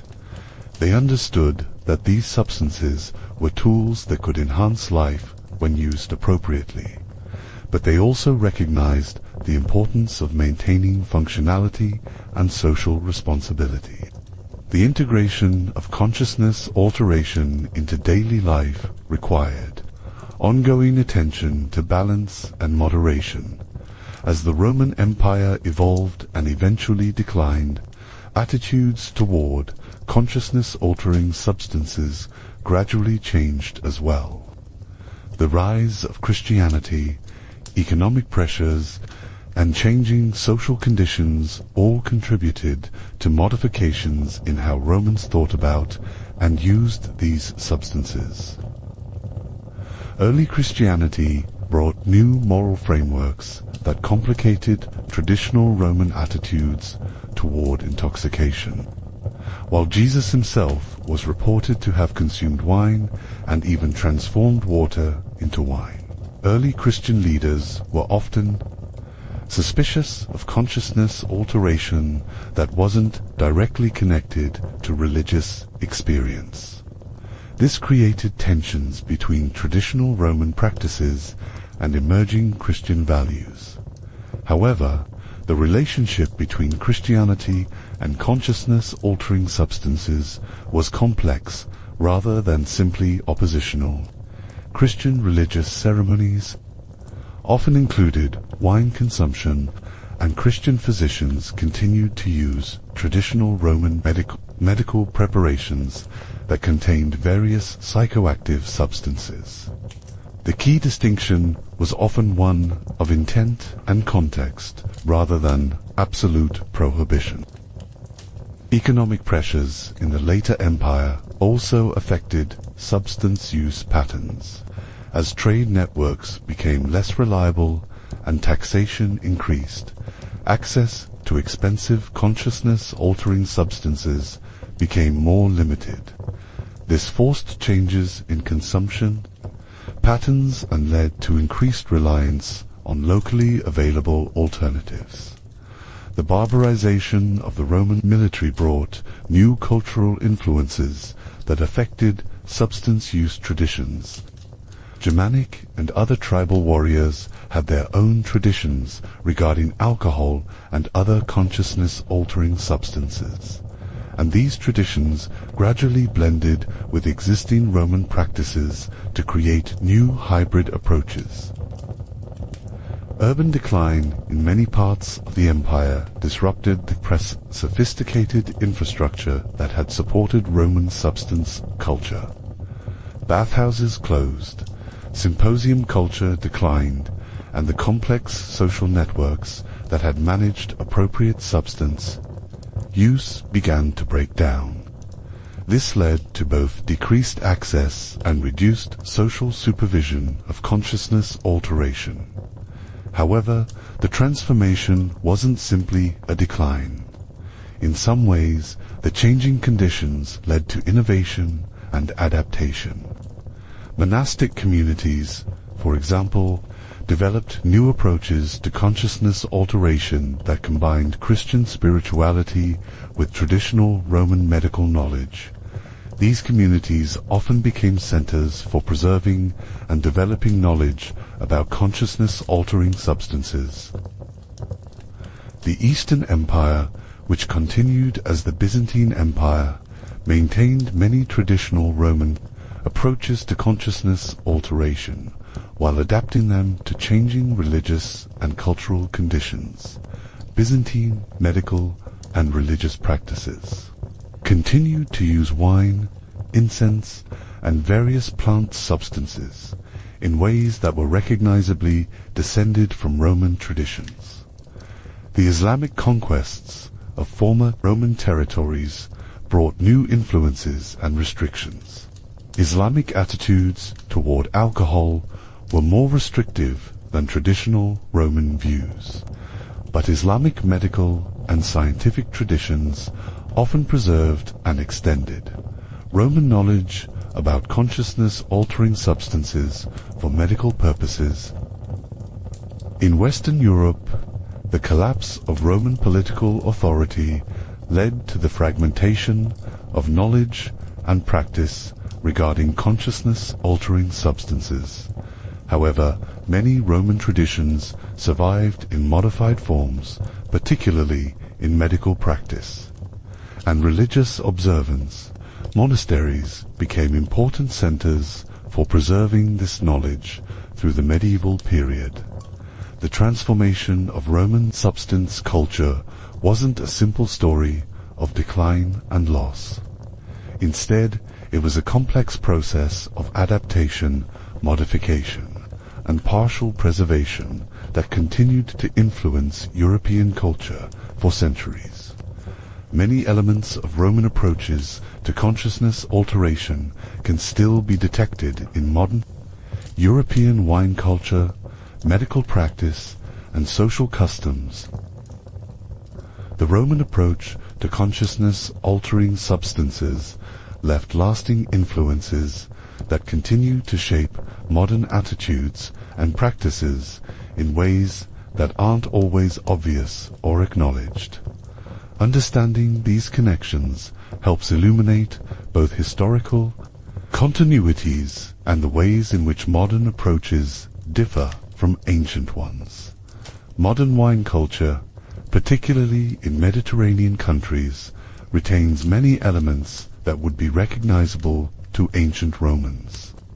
The integration of wine into daily meals, the social protocols surrounding wine consumption, and the understanding of wine as both beverage and medicine all reflect continuities with Roman practice.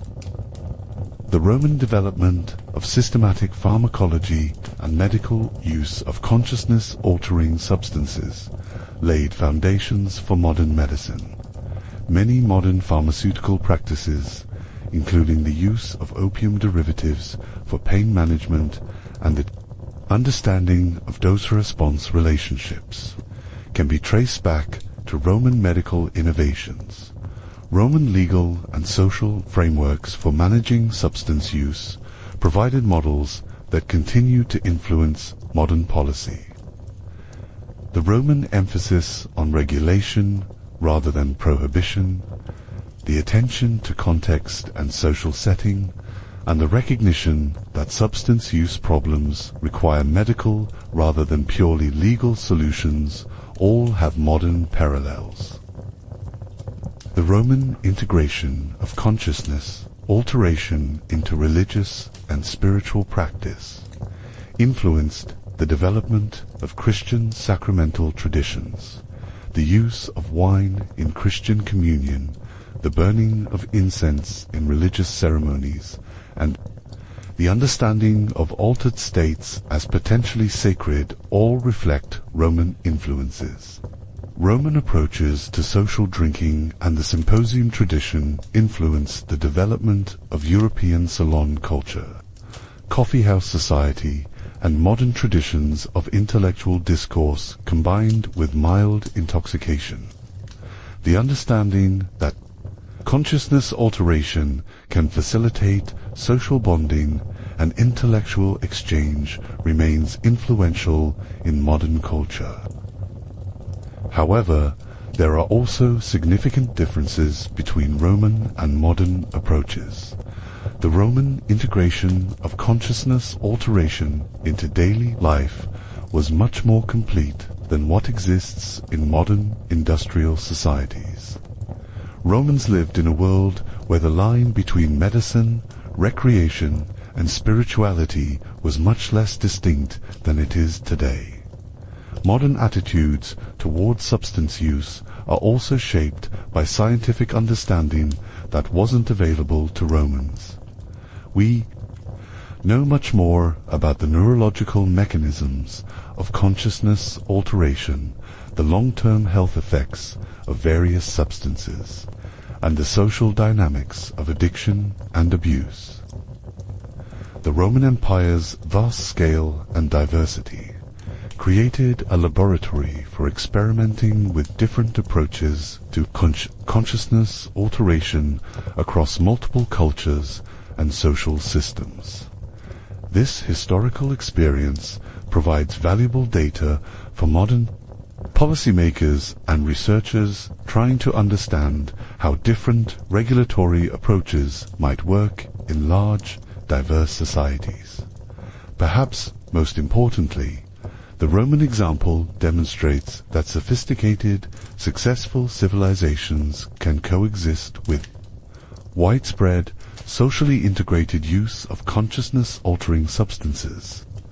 This challenges modern assumptions about the incompatibility of substance use and social order, while also providing cautionary examples about the potential costs of excess and mismanagement.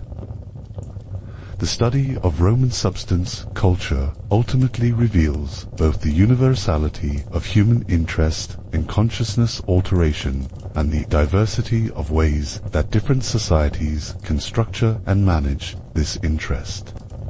These historical lessons remain relevant as modern societies continue to grapple with questions about drug policy, medical practice, and the role of consciousness alteration in human life. Now, let's delve deeper into the more subtle aspects of Roman consciousness, culture, The sensory dimensions and architectural considerations that paint an even richer picture of how our ancestors approached the art of getting pleasantly altered, because understanding Roman intoxication isn't just about what they consumed, but about the entire environment they created to enhance and manage these experiences. Roman spaces were deliberately designed to enhance consciousness-altering experiences. The architecture itself was part of the intoxication technology. Consider the Roman villa with its carefully planned progression of spaces from the bright public atrium to the intimate, dimly lit triclinium where the serious drinking happened. Roman dining rooms weren't just places to eat. They were theaters of consciousness transformation. The low couches arranged around small tables weren't just for comfort. They were specifically designed to make it difficult to drink too quickly while encouraging prolonged leisurely consumption. The positioning meant that guests couldn't easily leave without disturbing others, creating natural social pressure to pace consumption appropriately. Lighting was crucial to the Roman intoxication experience. Oil lamps provided just enough illumination to see faces and food, but left much in shadow. This half-light created an atmosphere that was conducive to the philosophical discussions and intimate conversations that Romans valued during their drinking sessions. The flickering flames also provided a mild visual stimulation that enhanced the effects of whatever substances were being consumed. Roman frescoes and mosaics often depicted scenes of revelry, drinking, and mythological figures associated with intoxication. These weren't just decorations. They were visual cues that helped establish the appropriate mood and mindset for consciousness alteration. Guests would recline surrounded by images of Bacchus, nymphs, and satyrs, creating a visual environment that encouraged letting go of everyday inhibitions. The acoustic properties of Roman dining spaces were also carefully considered. Many triclinia were designed with good acoustics for conversation and music, but also with enough ambient sound from fountains or gardens to provide privacy for intimate discussions. The sound of water was particularly valued because it could mask conversations while providing a soothing background that enhanced relaxation. Roman gardens were often integrated into intoxication spaces, providing not just pleasant views, but also aromatic environments that contributed to the overall sensory experience. The scent of herbs, flowers, and fruit trees would mingle with the aromas of food, wine, and incense to create complex olfactory environments that enhanced consciousness. Alteration. Temperature control was another crucial element. Romans understood that being too hot or too cold could interfere with the pleasant effects of alcohol and other substances. Their hyper-cost heating systems and careful attention to ventilation ensured that intoxication spaces remained comfortable throughout the year. Roman society had developed sophisticated understanding of timing and rhythm in consciousness alteration. This wasn't just about when to drink, but about how to structure experiences over time to maximize pleasure and minimize problems. The Roman calendar itself provided a rhythm for consciousness alteration. Different times of year called for different types and intensities of intoxication. Spring festivals celebrated renewal and fertility with light wines and floral preparations. Summer celebrations might feature stronger drinks and more intense experiences. Autumn harvest festivals provided opportunities for trying new wines and celebrating abundance. Winter festivals, like Saturnalia, allowed for the most extreme departures. From normal consciousness and behavior, daily rhythms were equally important. Romans understood that consciousness alteration had different effects at different times of day. Morning consumption was usually light and medicinal. Afternoon drinking was moderate and social. Evening was the time for more serious consciousness. Exploration when work was done and social obligations could be safely relaxed. Weekly patterns also influenced Roman substance use. The Nundinae, or market days that occurred every 8 days, provided regular opportunities for social gathering and celebration.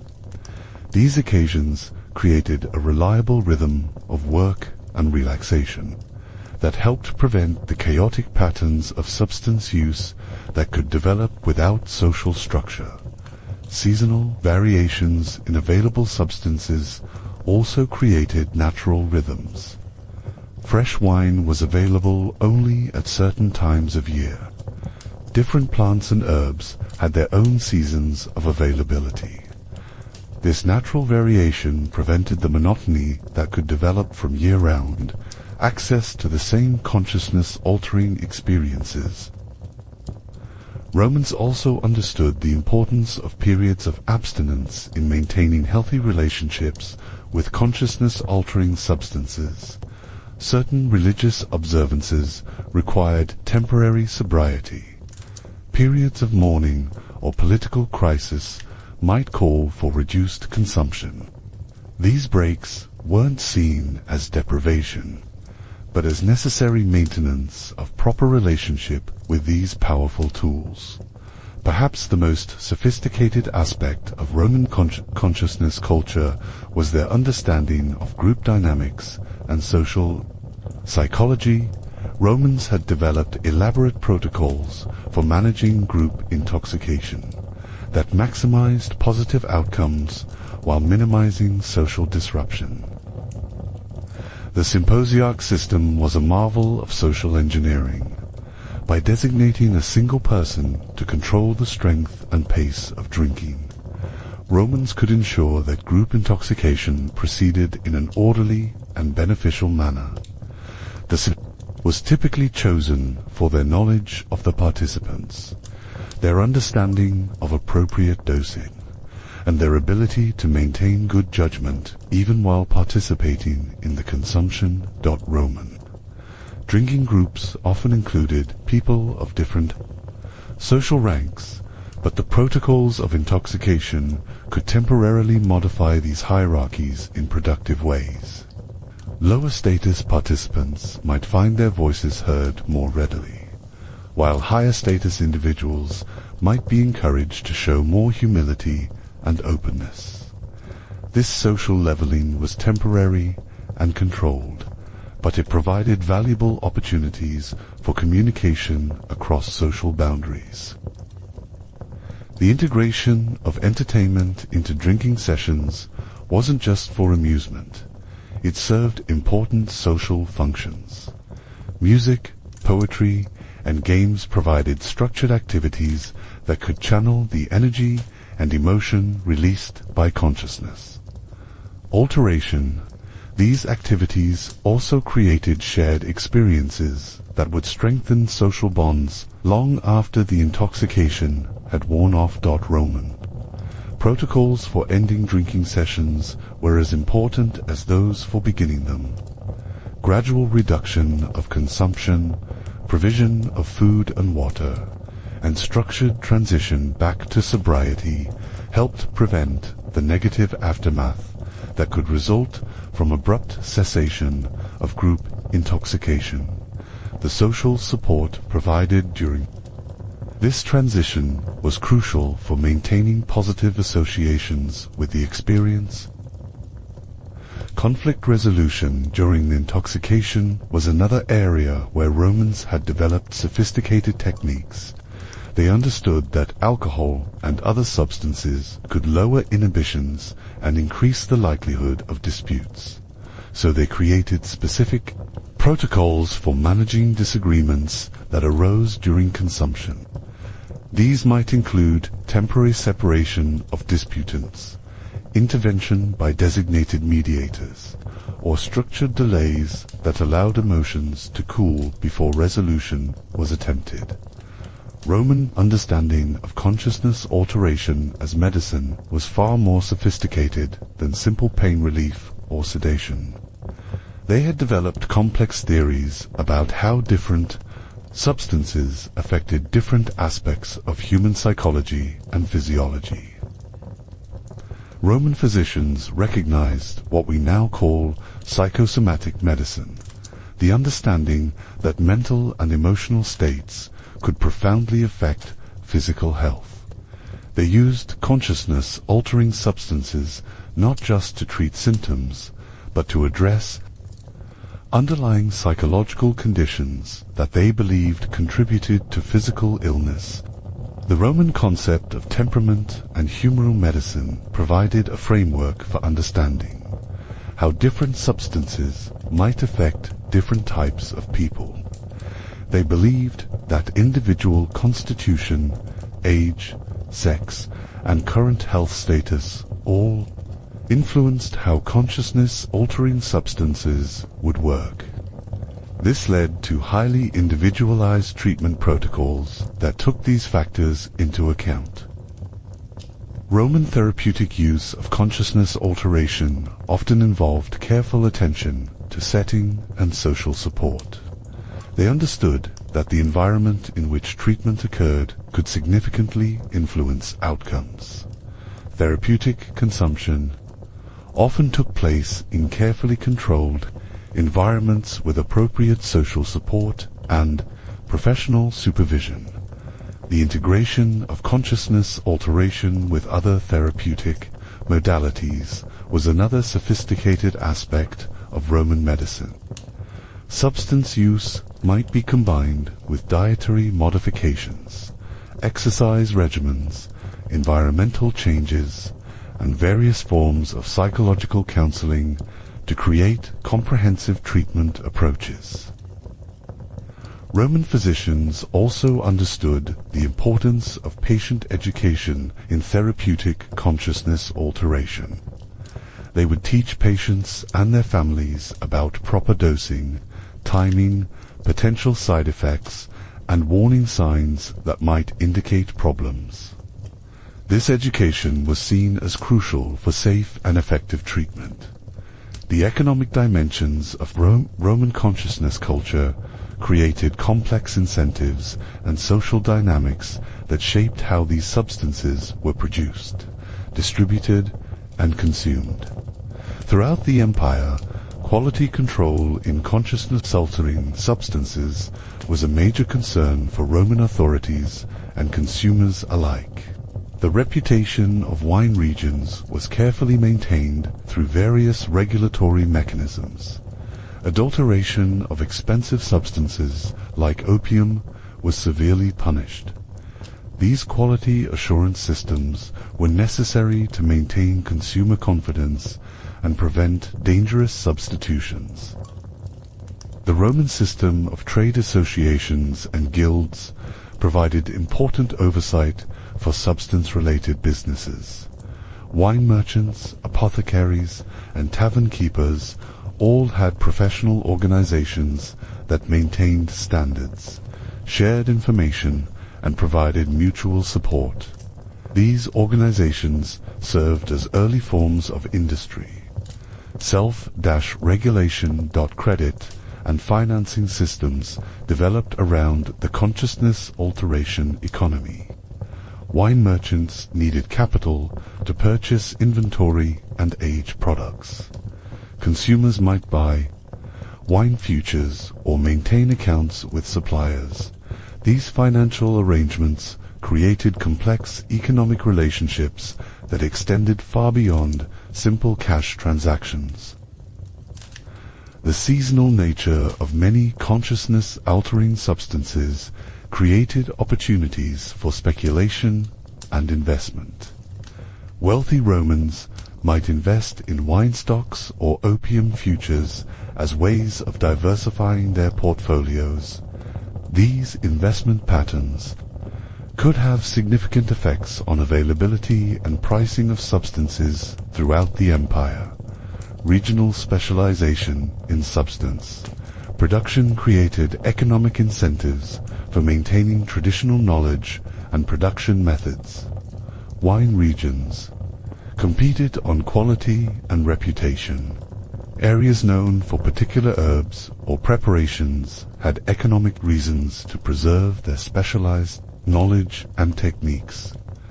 The relationship between political power and consciousness alteration in Roman society reveals important aspects of how authority was exercised and legitimized in the ancient world.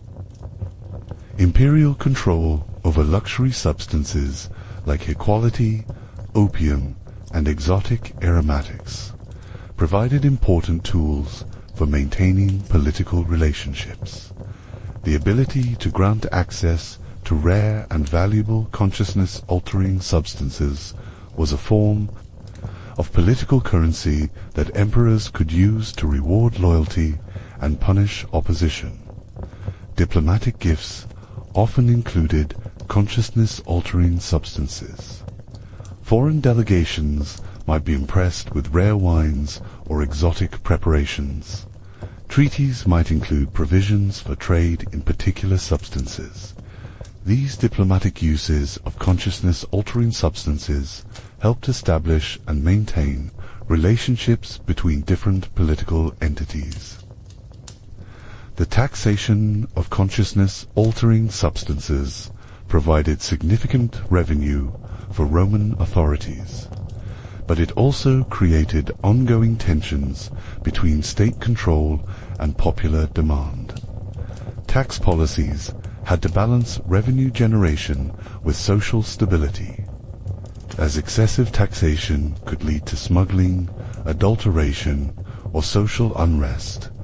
Military campaigns often disrupted traditional patterns of substance production and distribution, creating both shortages and opportunities. Conquered territories might provide access to new substances, while warfare could interrupt established trade routes and production centers. Political opposition sometimes expressed itself through substance use patterns. Refusing to participate in imperial festivities, adopting foreign drinking customs, or supporting particular wine regions could all serve as subtle forms of political statement. Roman authorities had to be sensitive to these symbolic dimensions of consumption patterns. Roman approaches to consciousness alteration as spiritual practice were sophisticated technologies for exploring human potential and cosmic connection. The timing of religious consciousness alteration was carefully coordinated with astronomical and agricultural cycles. Certain substances were considered most effective during particular phases of the moon or seasons of the year. These timing considerations weren't arbitrary. They reflected careful observation of how environmental factors influenced consciousness experiences. Preparation for religious consciousness alteration often involved extensive purification rituals. Fasting, bathing, and other purification practices were believed to enhance the effectiveness of consciousness-altering substances and reduce the likelihood of negative experiences. These preparation protocols also served to create appropriate mental states and expectations. The combination of consciousness-altering substances with other spiritual practices created synergistic effects that Romans valued highly. Meditation, chanting, rhythmic movement, and various breathing techniques might all be combined with substance, used to create powerful spiritual experiences. Integration of consciousness-altering experiences into ongoing spiritual practice was another important consideration. Romans understood that the insights and experiences gained during altered states needed to be processed and incorporated into daily life to be truly valuable. They developed various practices for reflection, discussion, and integration that helped make these experiences personally meaningful. The social dimension of religious consciousness alteration was equally important. Shared experiences of altered consciousness could create powerful bonds between participants and provide validation for unusual or difficult experiences.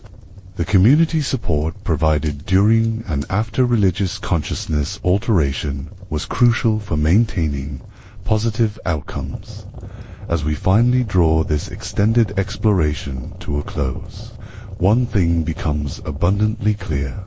The Romans didn't just get high, they developed one of the most sophisticated and integrated approaches to consciousness. Alteration in human history, their understanding of substances, settings, psychology, and social dynamics created a culture where consciousness alteration could serve medicine, spirituality, social bonding, and personal development simultaneously. What's perhaps most remarkable is how normal and integrated all of this was in Roman society. They didn't compartmentalize consciousness alteration into special occasions or problematic behaviors. Instead, they wove it seamlessly into the fabric of daily life, creating a civilization where exploring the full range of human consciousness was simply part of being human. The Roman example reminds us that our modern attitudes toward consciousness-altering substances are neither inevitable nor universal. Other societies have found different ways of understanding and managing these powerful human tools. While we can't simply return to Roman approaches, our world is too different, our knowledge too advanced, our social structures too changed. We can learn from their example of integration, sophistication, and wisdom. Perhaps the greatest lesson the Romans offer is that consciousness alteration doesn't have to be either completely forbidden or completely unregulated.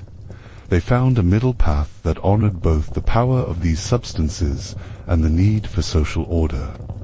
They created a culture where people could explore altered states of consciousness, while maintaining their responsibilities to family, community, and empire on our own time. As we grapple with questions about drug policy, medical marijuana, psychedelic therapy, and the role of consciousness in human life, the Roman example offers both inspiration and caution.